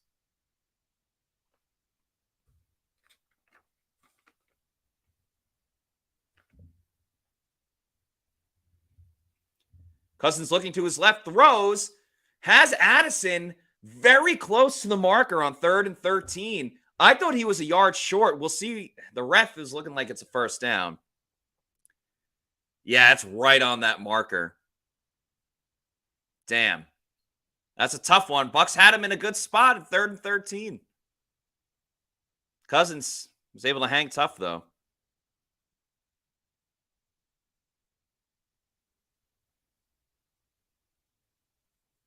No more play action. 2 Bucs rushers going after Cousins, and he throws it over the middle, incomplete to set up a 2nd down. Shaq Barrett getting back to his old self. Sack Barrett close to getting to Cousins. Yeah, Chris Izien in there as well. Bucs have loved blitzing their safeties off the side. Staying pretty aggressive. 2nd and 10, 50 seconds to go in the 3rd quarter. Oh, that's a false start. Oh, they were going to KJ Osborne. That would have hit the over. That would have hit the over. Oh, that's going to hurt. That is, well, it's good for the Bucs. Christian Darrisaw with the false start penalty. But, man,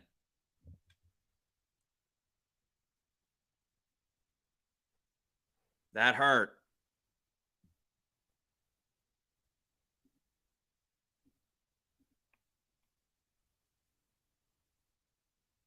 Cousins over the middle, finds Hawkinson. They'll make it a 3rd and short. Devin White's unhappy about something.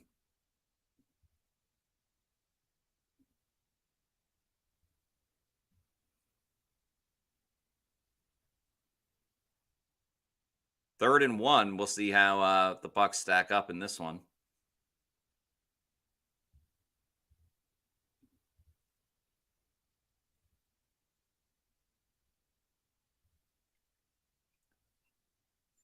I wonder if the Bucs do get the stop, whether or not whether or not the Vikings would go for it. They're going to run it with Madison, who just picks it up. Shaq Barrett was given a ride. Came very, very close to getting it, but that's going to be a first down for Minnesota as they get closer to the end zone. And everybody put your fours up. It's going into the fourth quarter of a very entertaining game between the Bucs and the Vikings. And the Bucs get this stop, keep them out of the end zone.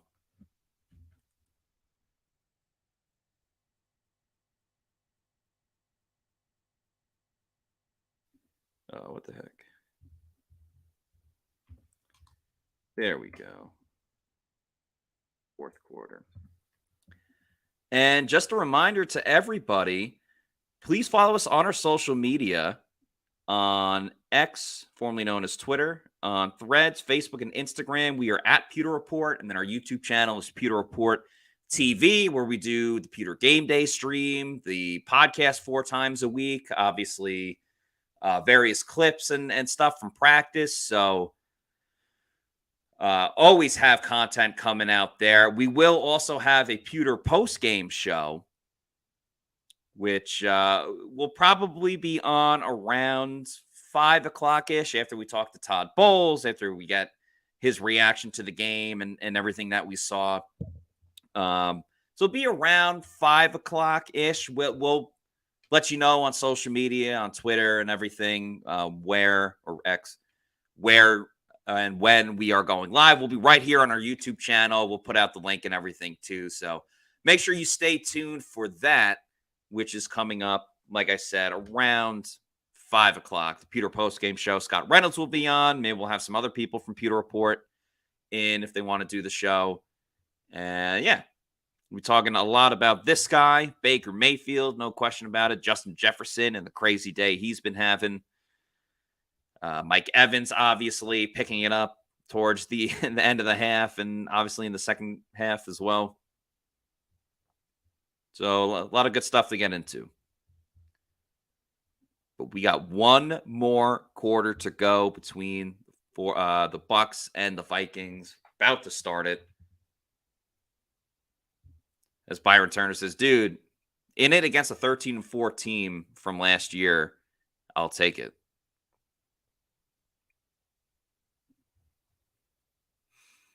Byron wants to know, Byron Turner, is Carlton following Jefferson or no? He has not been. He has not been shadowing him for this game. He is guarding him on this play, but of course they're at the goal line. There's less room to cover. First and goal for the Vikings. Cousins in shotgun, looking, has time. He's going to roll out to his right. Throws too high for Madison. He had him open as well.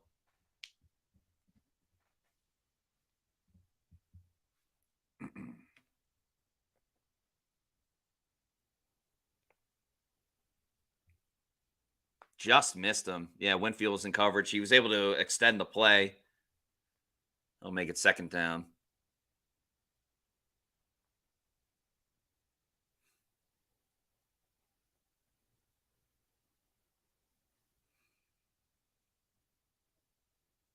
Cousins under center on this one, has a couple wide receivers to his left. He rolls out to his left. He's going to scramble. Kirk Cousins thought he could outrun Devin White. That was not going to happen.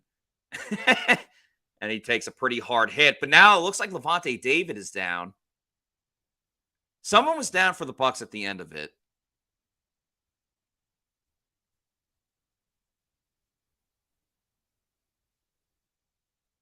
And they're not. I don't know why they're not showing who it is.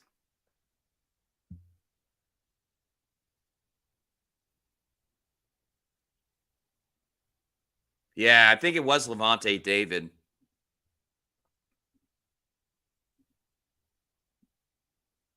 Which again, I mean, we kind of, yeah, thanks guys for informing. I have it on mute, obviously, because I'm talking with the awesome Pewter people. So appreciate the information about Lavonte David. This kind of goes back to everything we talked about in the first half when Devin White got injured. Who's going to be next in? And ended up being KJ Britt. And we'll see. I mean, Devin White was able to come back right away. I don't know if that'll be the same for Lavonte David. But, next man up mentality for the Bucs, that's KJ Britt. By the way, what are we thinking of these new commercials? Like, I know Bucs fans hate Cam Jordan, so you're probably going to say that you don't like it. But the Fitzpatrick commercial, I think, is pretty funny. The other one he's got. I would have to see the replay, but I'm not. Is that what happened? Devin ran into Lavonte?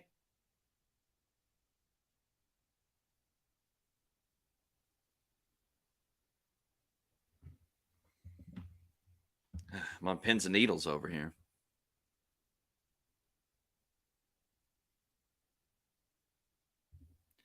Yeah, Billy, I don't know what's going on. I took Arizona -7. I took, sorry, not Arizona. I took Washington over Arizona -7. I took Washington in my survivor pool.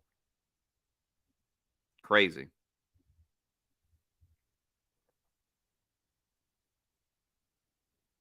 All right.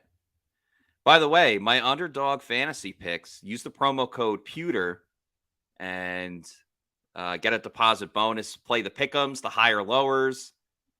A lot of different games to choose from. You could do the over-unders, higher lowers, and the rivals.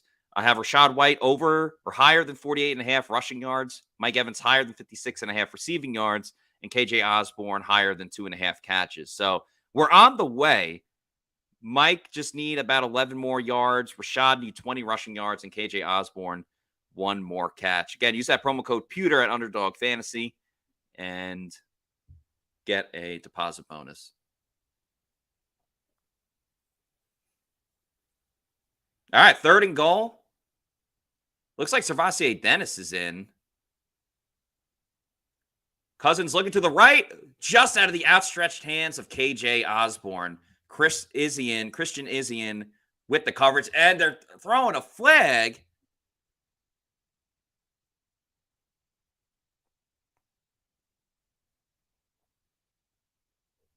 They're calling Christian Izien for the pass interference.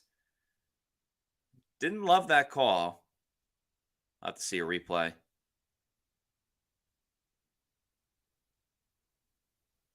Oh, that's a terrible call. That is awful. And it's kind of an uncatchable pass, as Long Lost Glazer is saying. I do not like that call. It'll be 1st and goal for the Vikings. Cousins under center. Vita Vea just worked his way right in there. Excellent job by Vita.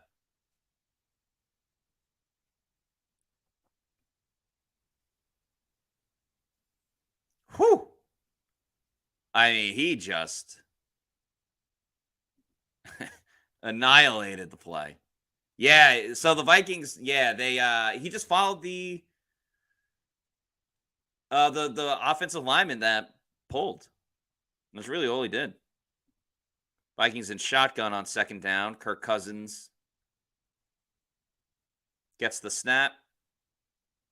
Looking for Madison, who escapes the tackle from Izien and gets into the end zone. Touchdown, Minnesota, and they are an extra point away from tying it up. That was a tough one. Bucs had a couple defenders there, couldn't make the open field tackle.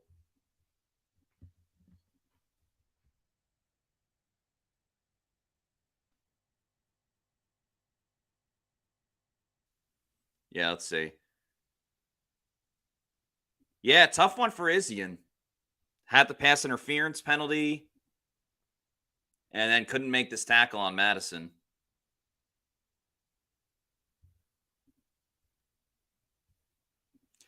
Rookie growing pains, as Bat W says. Oh, rookies. No, no, no, no. I agree with Shaggy, though. I thought it was a bad pass interference call.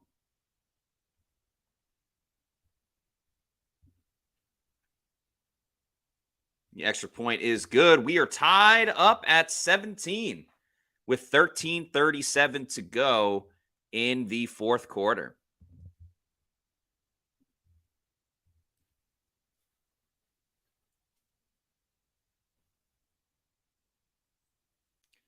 Rick Stroud is reporting that Lavonte David is taken off for a concussion evaluation after getting hit by Vita Vea. So it was not Devin White.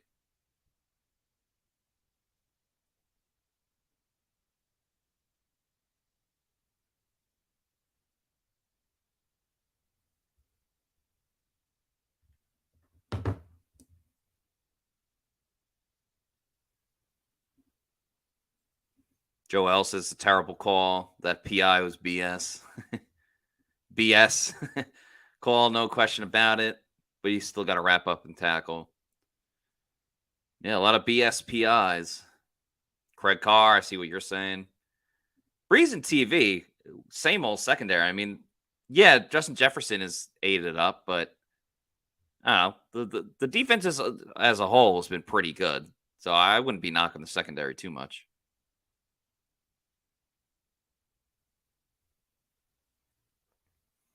Eater saying that the closest official didn't even call it.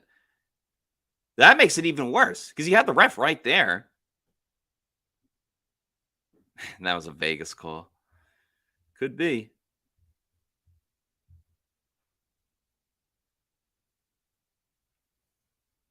All right, hopefully the Bucs can churn up a lot of clock again. And hopefully spring a big rush by Rachaad White.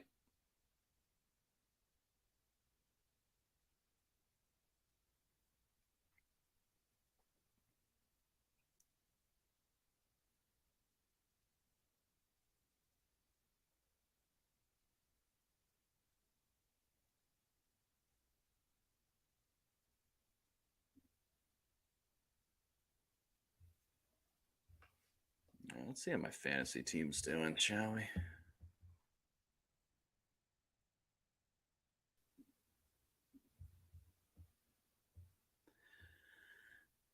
Yeah, I mean, the Bucs are coming off a pretty good first drive. Let's remember, they did get bailed out with the offsides penalty. So, yes, they did score a touchdown, but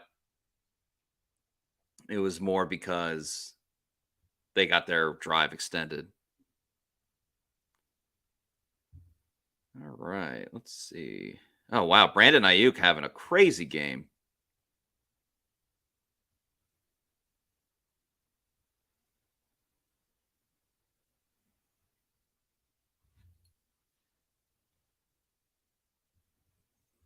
Yeah, definitely use a little more K-Don for this drive.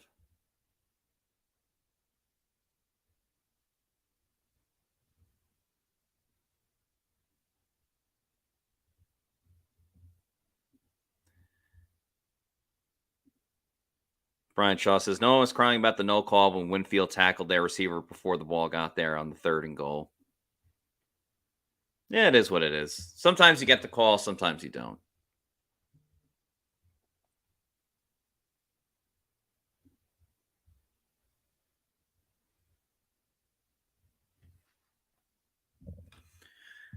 All right, 13:37 to go. We're all tied up at 17.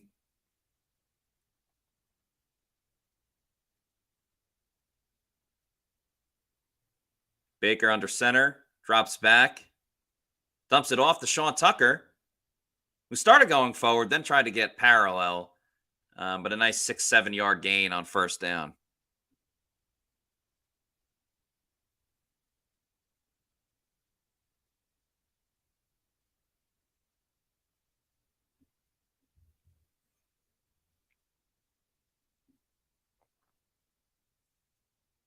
All right, Sean Tucker in the game is not going to help my Rachaad White props, but it is exciting to see the undrafted rookie free agent in. They're going to run it with Tucker on second down, hits the hole. Can he get the first down? He kind of got swung that way. It was and they give him the first down. Very nice for Sean Tucker.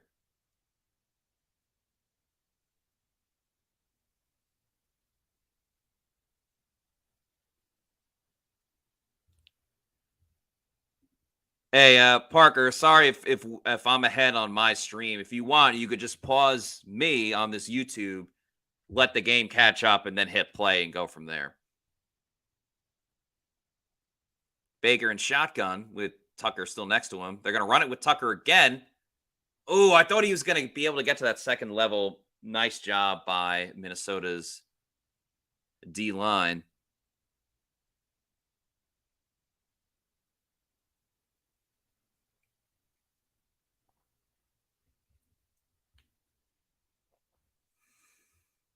Interesting to see Sean Tucker start in the fourth quarter, like these are the crucial moments of the game.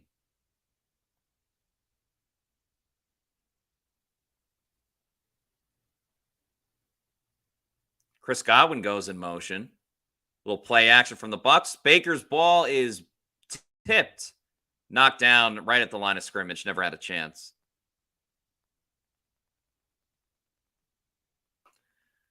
Big 3rd and 8 as they show the highlights of oh wow, that Colts game is pretty crazy what they're showing.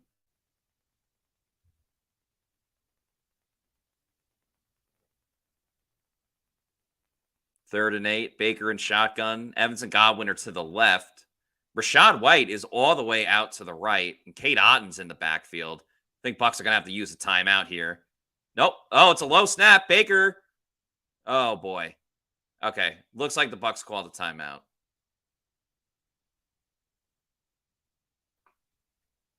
I think it was a wise decision.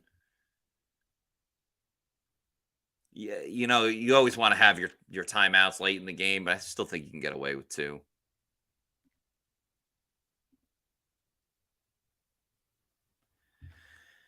Guy Quarth says, I bet we lead the league in tip passes. We do have a short quarterback. Baker had a number of footballs batted down during training camp.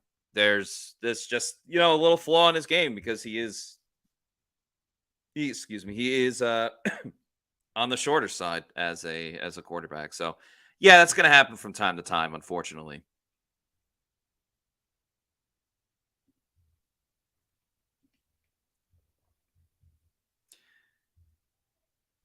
Well, we have a little break in the action. Let's hear a message from our friends at Immuni Financial.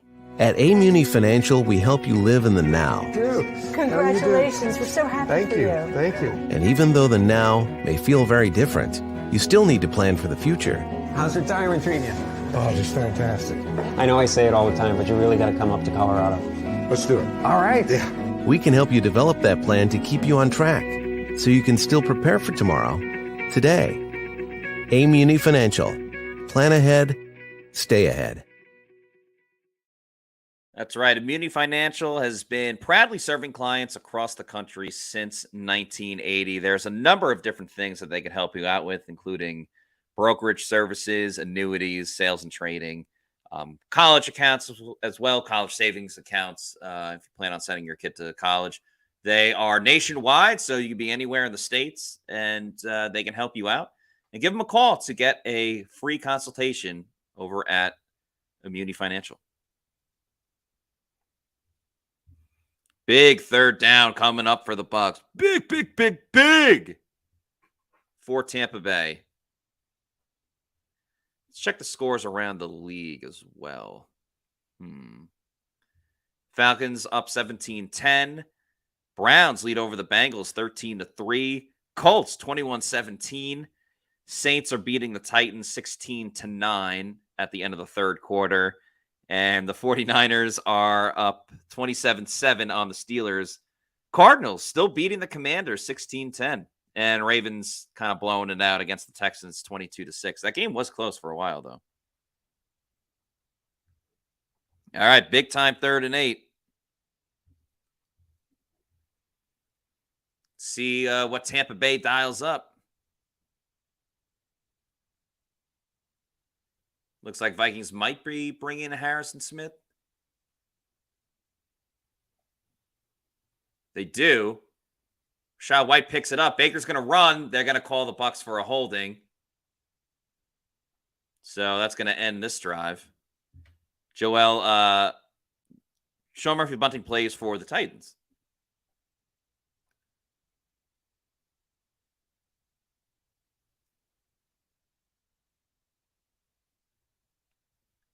couldn't tell who the holding penalty was on. All right, Washington scored. That's good for my bets. They call on Robert Hainsey. Tough one for Tampa Bay.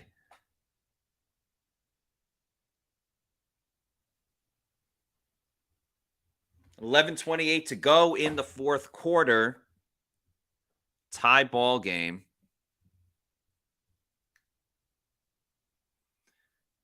Remember, for my underdog fantasy picks, need one more reception for KJ Osborne as Camarda's kick. Oh my goodness. Zion McCollum came so close to knocking it out of the end zone, but he hit it into Josh Hayes. Oh, great effort by Zion.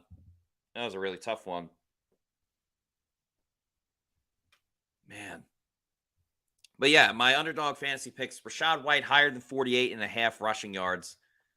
He is, I believe, at 30 right now, so he needs 19 more. Yeah.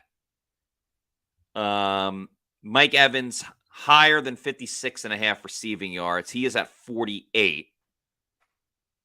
So almost there. Need under 10 yards for that one. And KJ Osborne higher than 2.5 receptions. He's at 2. So he needs one more and we'll hit that. The Rachaad White one, I'm a little worried about. Obviously, the Bucs are, as the game winds down, going to be in a way more throwing position. Bucs haven't ran it well all day long. Only 57 rushing yards on 21 attempts. So not the best start for the running game. Sean Tucker's done pretty well. 5 rushes for 15 yards. I had him as a separate anytime touchdown scoring prop. Appreciate you tailing Cameron Page. Hopefully these can hit. This is just a reminder as well that for Underdog Fantasy, these are the higher and lowers for for each category, like whether you're going against a quarterback or you're picking against a quarterback or whoever. So yeah, you just use higher or lower, whichever one you decide. And you got to pick one for at least 2 separate teams. So you don't technically have to do like Bucs versus Vikings. You could have done Mike Evans and you could have done like Lavonte Adams in the Raiders game if you wanted to. But you have to pick at least 2 different teams. So those are the picks I went with. I'm going to have a show every week called Pewter Picks and Props. It's where I'm going to make some underdog fantasy picks. I'm also going to look at the spread and the over-under for every Bucs game, which for this one, it was 6.5 or 4.5 on my bookie, depending on what time you got them. But I went with 6.5. The over-under was 45.5. And I'll look at some games across the league as well. I know I did Steelers, 49ers, the under, which isn't looking too great right now. Have Dolphins +3. That's my lock of the week. That's coming up, obviously, in the 4 o'clock games. So, yeah, check it out every Friday. Pewter Picks and Props.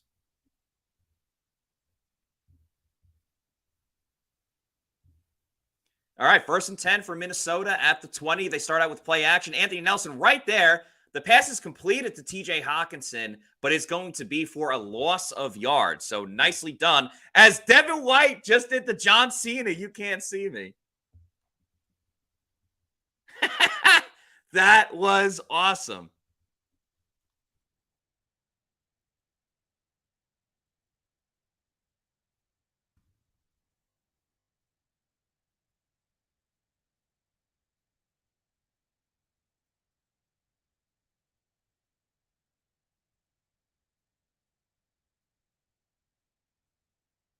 Cousins looking. The pocket is collapsing. It's caught by KJ Osborne, and it's not for a big game, but that is a catch. So that is 3 receptions for KJ Osborne. That's one of the first legs of the Underdog Fantasy hit.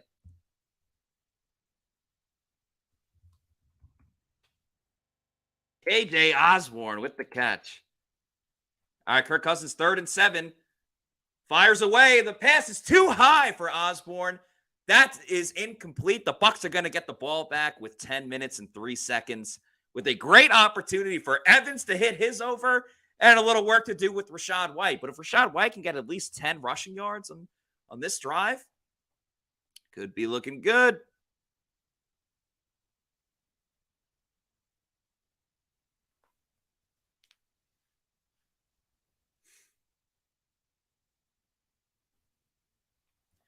Devin Tompkins back to return the punt. Bucs should have pretty good field position depending on what he can do with this return. Nope, I lied. Oh my God, he got absolutely drilled. Drilled on the play. But still 25 yards. Or they'll start at the 25.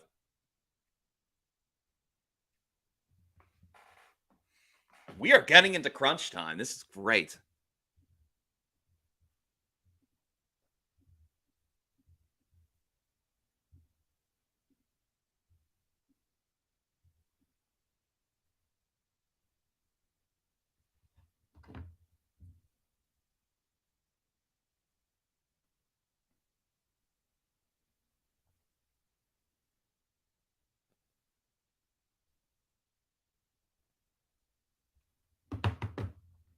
All right. Everybody in the chat, give me your prediction for this drive. What's happening? Bucs go 3 and out. Do they score a touchdown? Do they get 2 first downs and punt? Do they kick a field goal? I think the Bucs are going to drive down far enough and they're going to kick a 45-yard field goal. That is my prediction. But let me know in the chat what you guys predict is going to happen on this drive. Demon Murphy says a field goal. We'll wait for them to roll in. John Boobin says touchdown. Angle's thinking a field goal as well. Because I think with the Bucs, listen, you can look at all the stats, analysis, concepts, everything. Just knowing the Bucs, this is the type of situation where they kick a field goal, they take that lead, and then it is, can the Bucs defense prevent them from scoring a touchdown? We've seen this story a lot with the Bucs over the years, as Joe is predicting a field goal. DM... That's a good one. Says a first down and a punt. M is saying a field goal. MJRVI talking about Devin Tompkins said today he learned how to fair catch. KL Edwards getting very specific with a touchdown to Palmer on the 5th play. Bill Mabry Wainwright saying control the clock, but make sure we get the field goal. That's what they did on their first drive to open the half. Omer giving us an update around the NFL, 16-3 Cleveland. And also says a field goal on an 8-minute drive. That'd be nice. Spam account, 53-yard touchdown to Mike Evans. My fantasy team would love that. Brian Scheffler is predicting a Godwin touchdown. My other fantasy team would love that. Busted coverage and a Palmer gets a touchdown. That'd be 2 tutties for Trey Palmer. Let's see. Bucs are on the field in shotgun with 9:56 to go to start this drive. Kate Otten goes into motion on the left side. Baker looking, throws to Mike Evans. It is caught for a short gain, about 4 or 5 yards. So we're getting a little bit closer to the receiving yards for Mike Evans. Don't hate it. Don't hate it. They'll set up a 2nd and 5. Yeah, finally, Rachaad White's back in the backfield. Keith for the TD. He did get a lot of targets. More than I think anyone expected.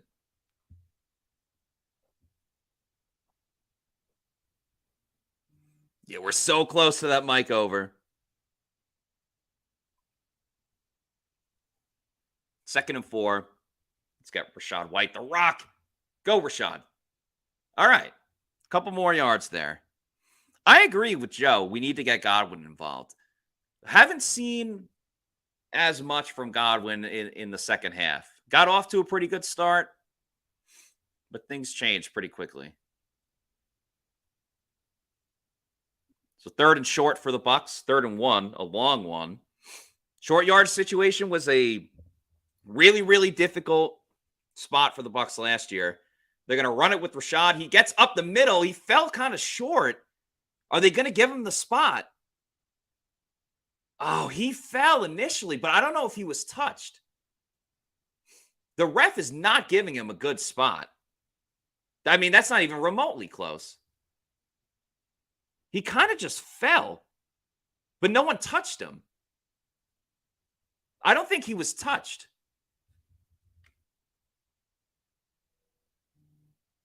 It's all about when he was touched. Yeah.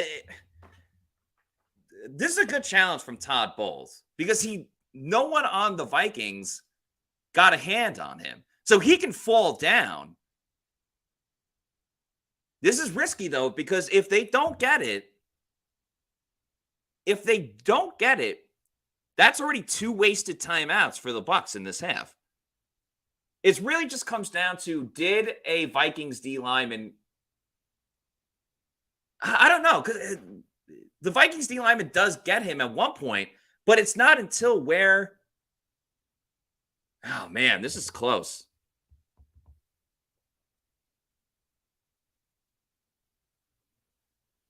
Because if they're saying that's where he was touched, then that's clearly a first down when 91 and when 91 gets to him. Yeah, it just sucks. Rashad kind of just fell, you know?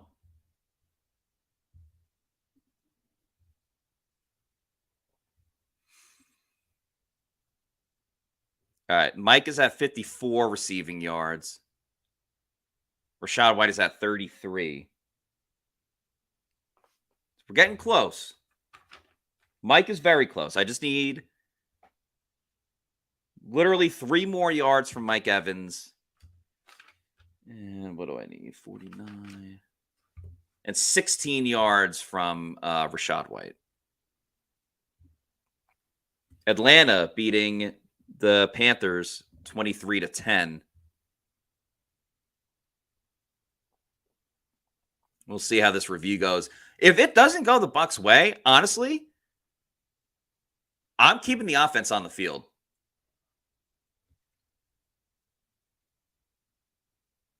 All right, they're saying the call stands. So the Bucs are down to 1 timeout. I think you got to go for it. Show some guts. You got to find a way to get a yard. QB sneak it with Baker. Not the best clock management from Todd Bowles. I think you got to go for it. Just QB sneak it. It works for every other team in the league.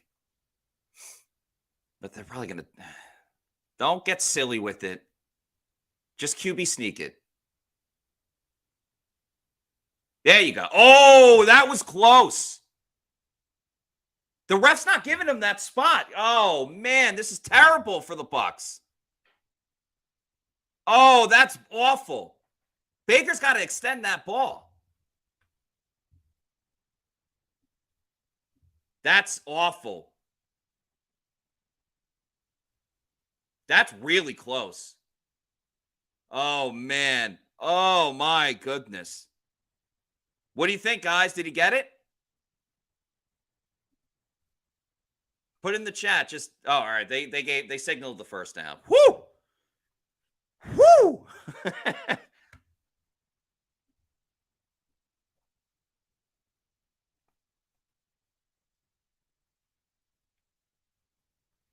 Oh, this is drama, ladies and gentlemen.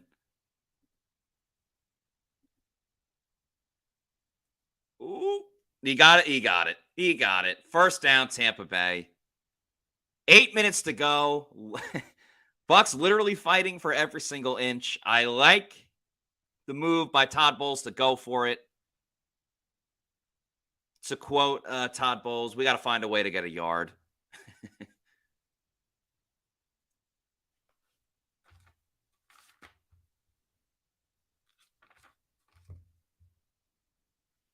Oh, what did I have in that game?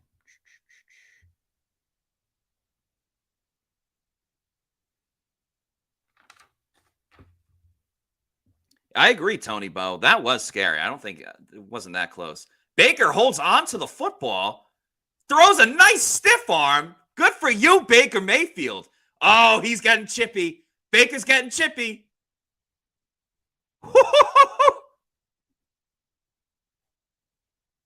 At first, I didn't know if that was like a busted play or not, but Baker with a nice little stiff arm comes from the school of Rachaad White.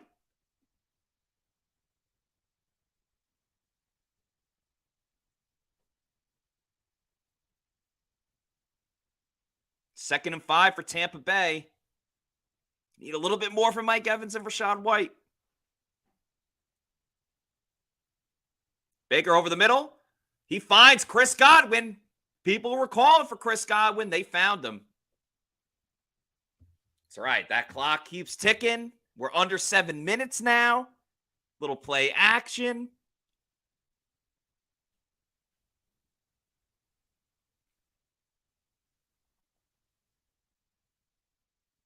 It's a blowout in Cleveland. Let's go. Little slant to Mike Evans. That'd be nice.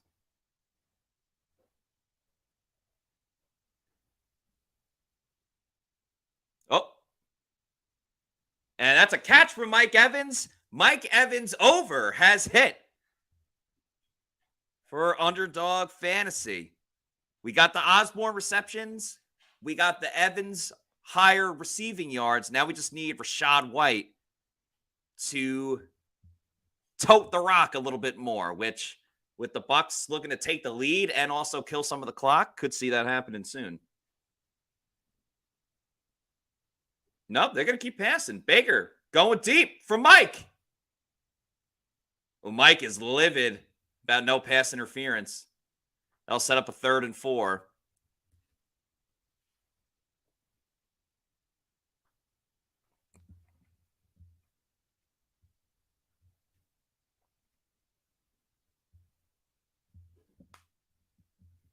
Yeah, Mike was looking for that call. Okay, 3rd and 4 at the 40. Bucs are in a tough spot here. 5:56, tie game at 17. Vikings don't bring the blitz. Baker pump fakes, then throws. It's caught by Trey Palmer. He's going to be short. I wonder if the Bucs will go for it. They rolled the dice the first time. Problem is, if they punted, they may not get the ball back. I would go for it again. No, they're not.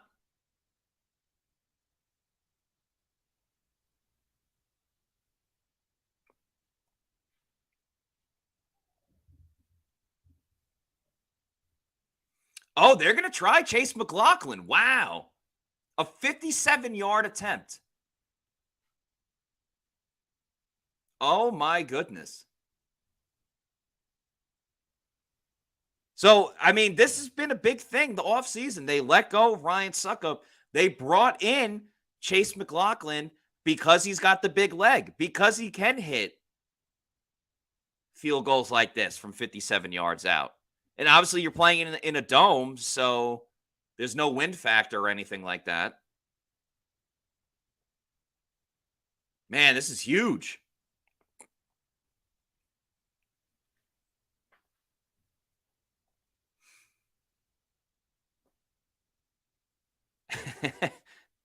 John says, fingers crossed for offsides. Yeah, I mean, we'll see. I still think it'd be better to go for it on 4th and 3. Snap is good. Kick is up. And it's good. Chase McLaughlin from 57 yards. Chase McLaughlin from 57 yards. And the Bucs take a 20-17 lead with 5:10 to go in the game. This is exactly what Tampa Bay was looking for when they added McLaughlin, is can he hit those long field goals? And he proves it with a 57-yarder. Bucs take the lead, 20-17.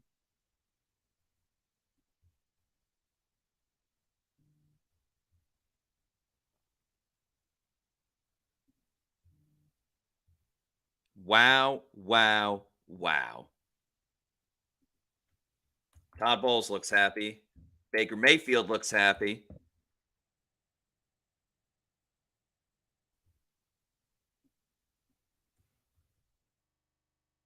Sure, a lot of Bucs fans are happy right now, too. Bucs still need to hold on to the lead, though. They're only up by 3.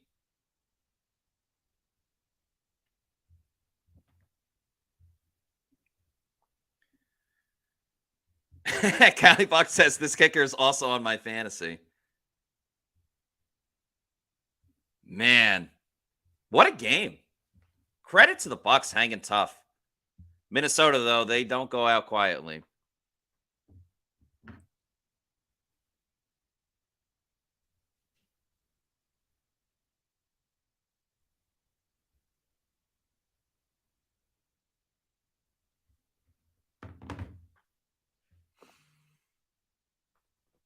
Whew. All right, 5:10 to go.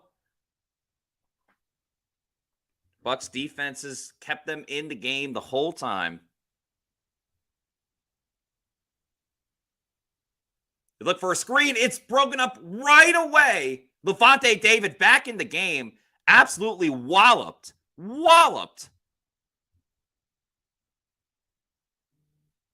TJ Hawkinson on that one. Nicely done by Lavonte.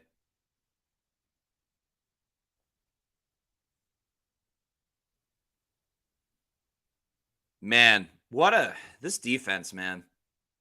They can play with anyone. Yeah, long lost Glazer. You're so right. Shout out Jason Light finding a big leg kicker.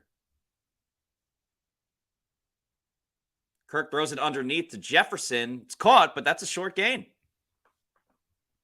We got a $2 super chat from Spanx. Thank you so much for the $2 super chat. Thoughts on Mike Evans' performance? It's been okay. I really want to get another look at that deep ball in the first half. He clearly was very quiet for the beginning, but he's turned it on in the second half for sure, and the end of the first half, I should say.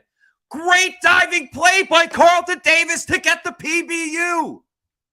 Carlton Davis flying through the air. That's why he got that big money 2 off seasons ago. Breaks up the play on third down. Bucs are going to get the ball with a chance to close out the game.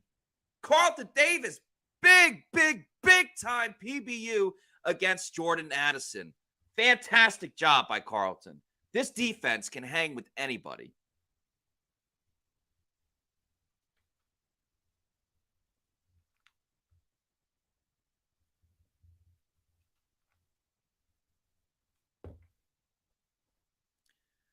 All right, Devin Tompkins has a little room to return. Makes the first guy miss, heading up to the 20. All the way to the 30. Nicely done by Devin Tompkins. And Joe, even though it's spelled incorrectly, Rashad is R-A-C-H-A-A-D. But I agree with you. Rashad time. Let's tote the rock to Rachaad White. We could see the Bucs win this game. We could see Rachaad White get a couple more yards to hit that underdog pick'em. Again, you can do insurance with underdog as well, where maybe if you pick 3 and 2 hit, you could still walk away with a payday. Rachaad White's at 33 rushing yards. I need him to get to 48.5. Yeah, 48.5. So I need 16 yards from Rachaad White. He gets the ball on first down, heads right up the middle. That looked like a face mask, too. Yeah, they're going to call that.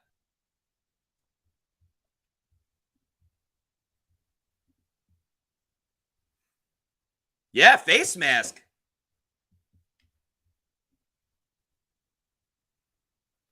Does he get the rushing yards as well, though? That's what I need to know. I think he does.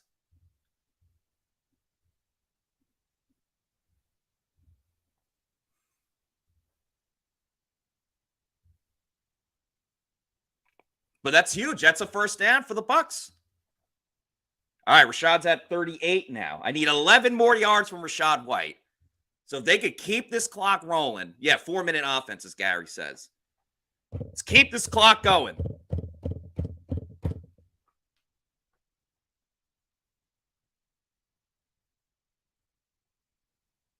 Oh, it's a screen to Mike Evans. Mike makes the catch, heads up the field. That's a great play call for first down. You're taking care of the ball. You're still throwing it. Wow. All right. 8 more yards for Rachaad White.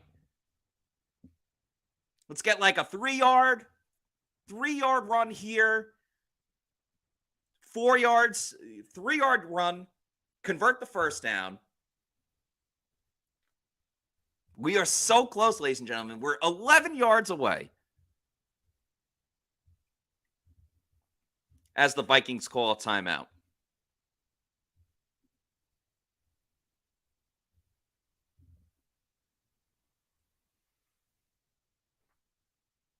Interesting, the Vikings are already calling their timeouts. Let's go, Rashad. Tote that rock. Pound it.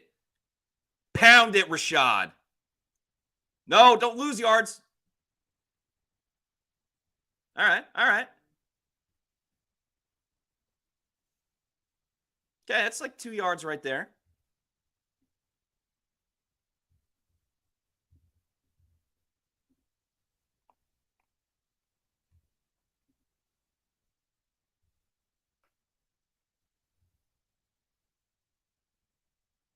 Vikings call their last timeout, so the Bucs really could ice it. That's 40 rushing yards for Rachaad White. He's 9 away.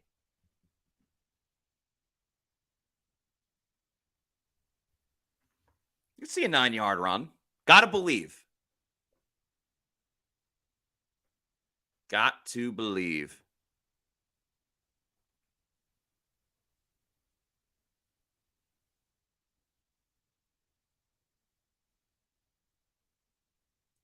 Bucs go play action. Baker looking. He's going to run.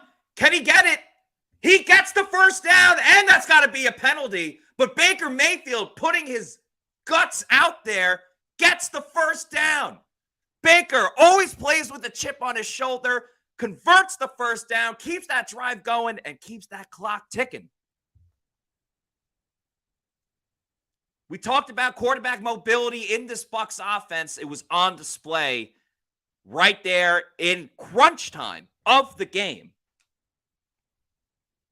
Will that be enough to close it out?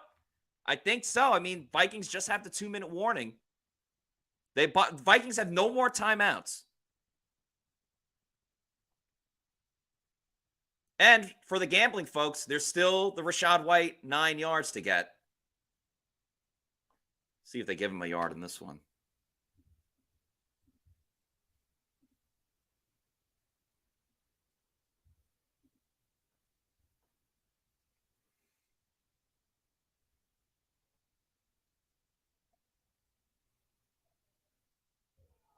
Yeah, that last rush was for no gain.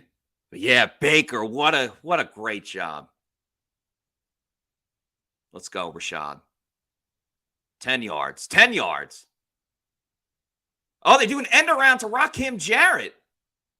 Stays in bounds. Good job. All right. We have a crucial moment of the game, ladies and gentlemen. I do agree. I don't hate the idea of the jet sweep. I do think it was odd to do with Rakim Jarrett, who's done nothing in this game. A rookie in a crunch time moment, like what if he accidentally went out of bounds? A number of things could have happened.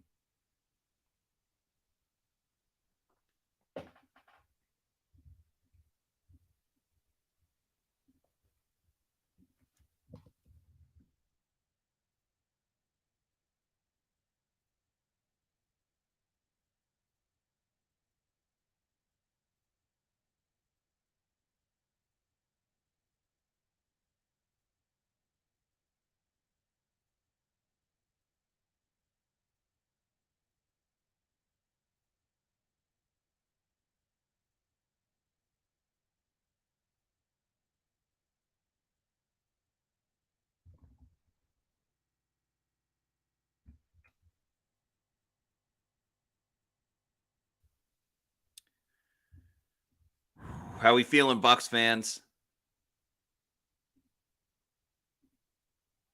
Joe wants to know, if we don't get it, do we risk a field goal? I think you got to punt it away and trust your defense. Obviously, the benefit is you go up 6, so you force the Vikings to score a touchdown versus kicking a field goal, tying the game up, and you go to overtime. And McLaughlin's done really well, but I still think you gotta punt it, or they could just get it and win.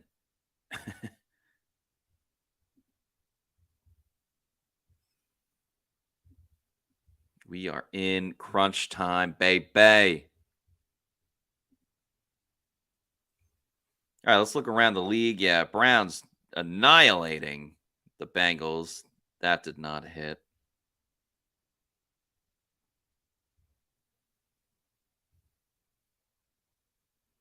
Commanders not going to cover against the Cardinals. Damn.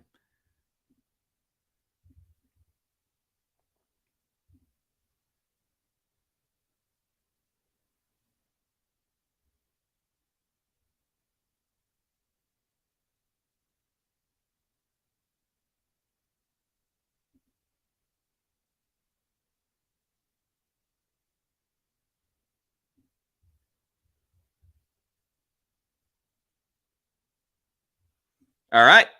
3rd and 10. What do you do if you're the Bucs? I would love a draw play to Rashad for 10 yards, close the game out. Wow, they're going to throw it. And it's caught by Chris Godwin. Is that going to seal the game? It just might. Chris Godwin with a fantastic sideline catch. First down, Buccaneers. They're going to win this game. Chris Godwin. A great catch on the throw from Baker Mayfield. 1, 2. The hand is down as well for the exclamation point. Chris Godwin closes the game out for the Bucs. A fingertip catch. Just showing the talent of this team. My goodness. I'm sure they're going to review it. Man, what a catch. With the game on the line. As Al Bundy says, it's over.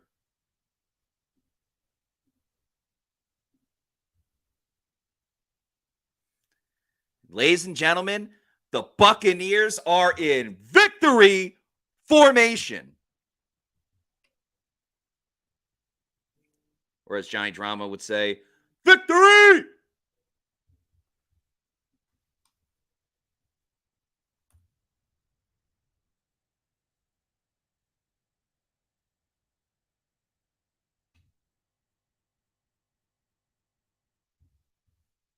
And that's a good start for over 6.5 wins for the Bucs. A great first victory for Tampa Bay. Yes, they are tied for first place in the NFC. Not just the NFC South, the NFC. As the Vikings fans look miserable. Angle says, my God, we actually won.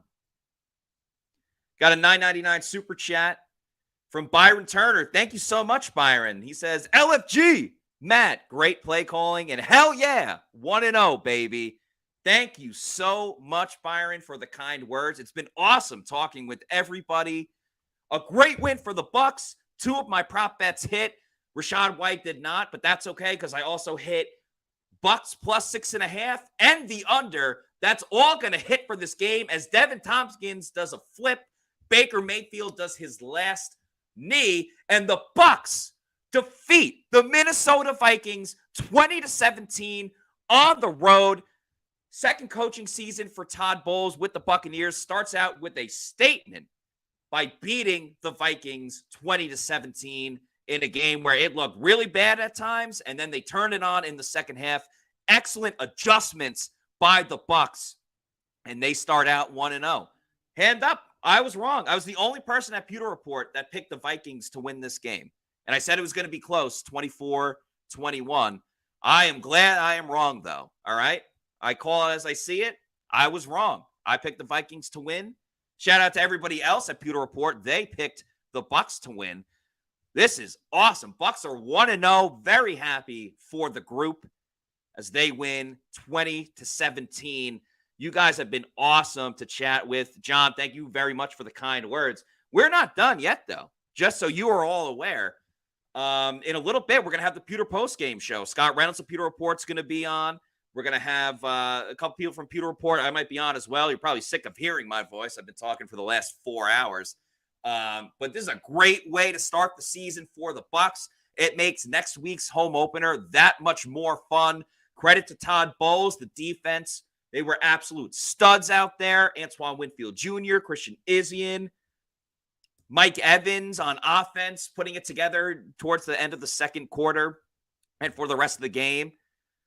That has stamina. Appreciate that, Grizz. Thank you as well, Adam P. Park. Chris Godwin closing it out. Rachaad White, run game, there still needs to be some adjustments, but everyone played their part. Trey Palmer had a touchdown. Everybody did something for the Bucs today. That was a team win, and so awesome. Loved going through this game with everybody. We have more coming from PewterReport.com. One more time, make sure you follow us on our social media on Instagram, X, formerly known as Twitter, on Threads, on Facebook.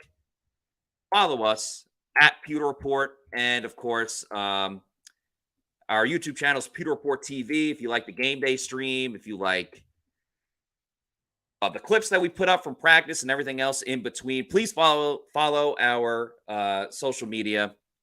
Please like and subscribe to our YouTube channel. That's going to do it for the game day stream. For Adam Slavon, for Scott Reynolds, for Josh Capo, I'm Matt Matera saying thanks everybody for watching. The Bucs are 1-0, and we have the Pewter Report post-game show coming up in about an hour from now. Check out our social media for that.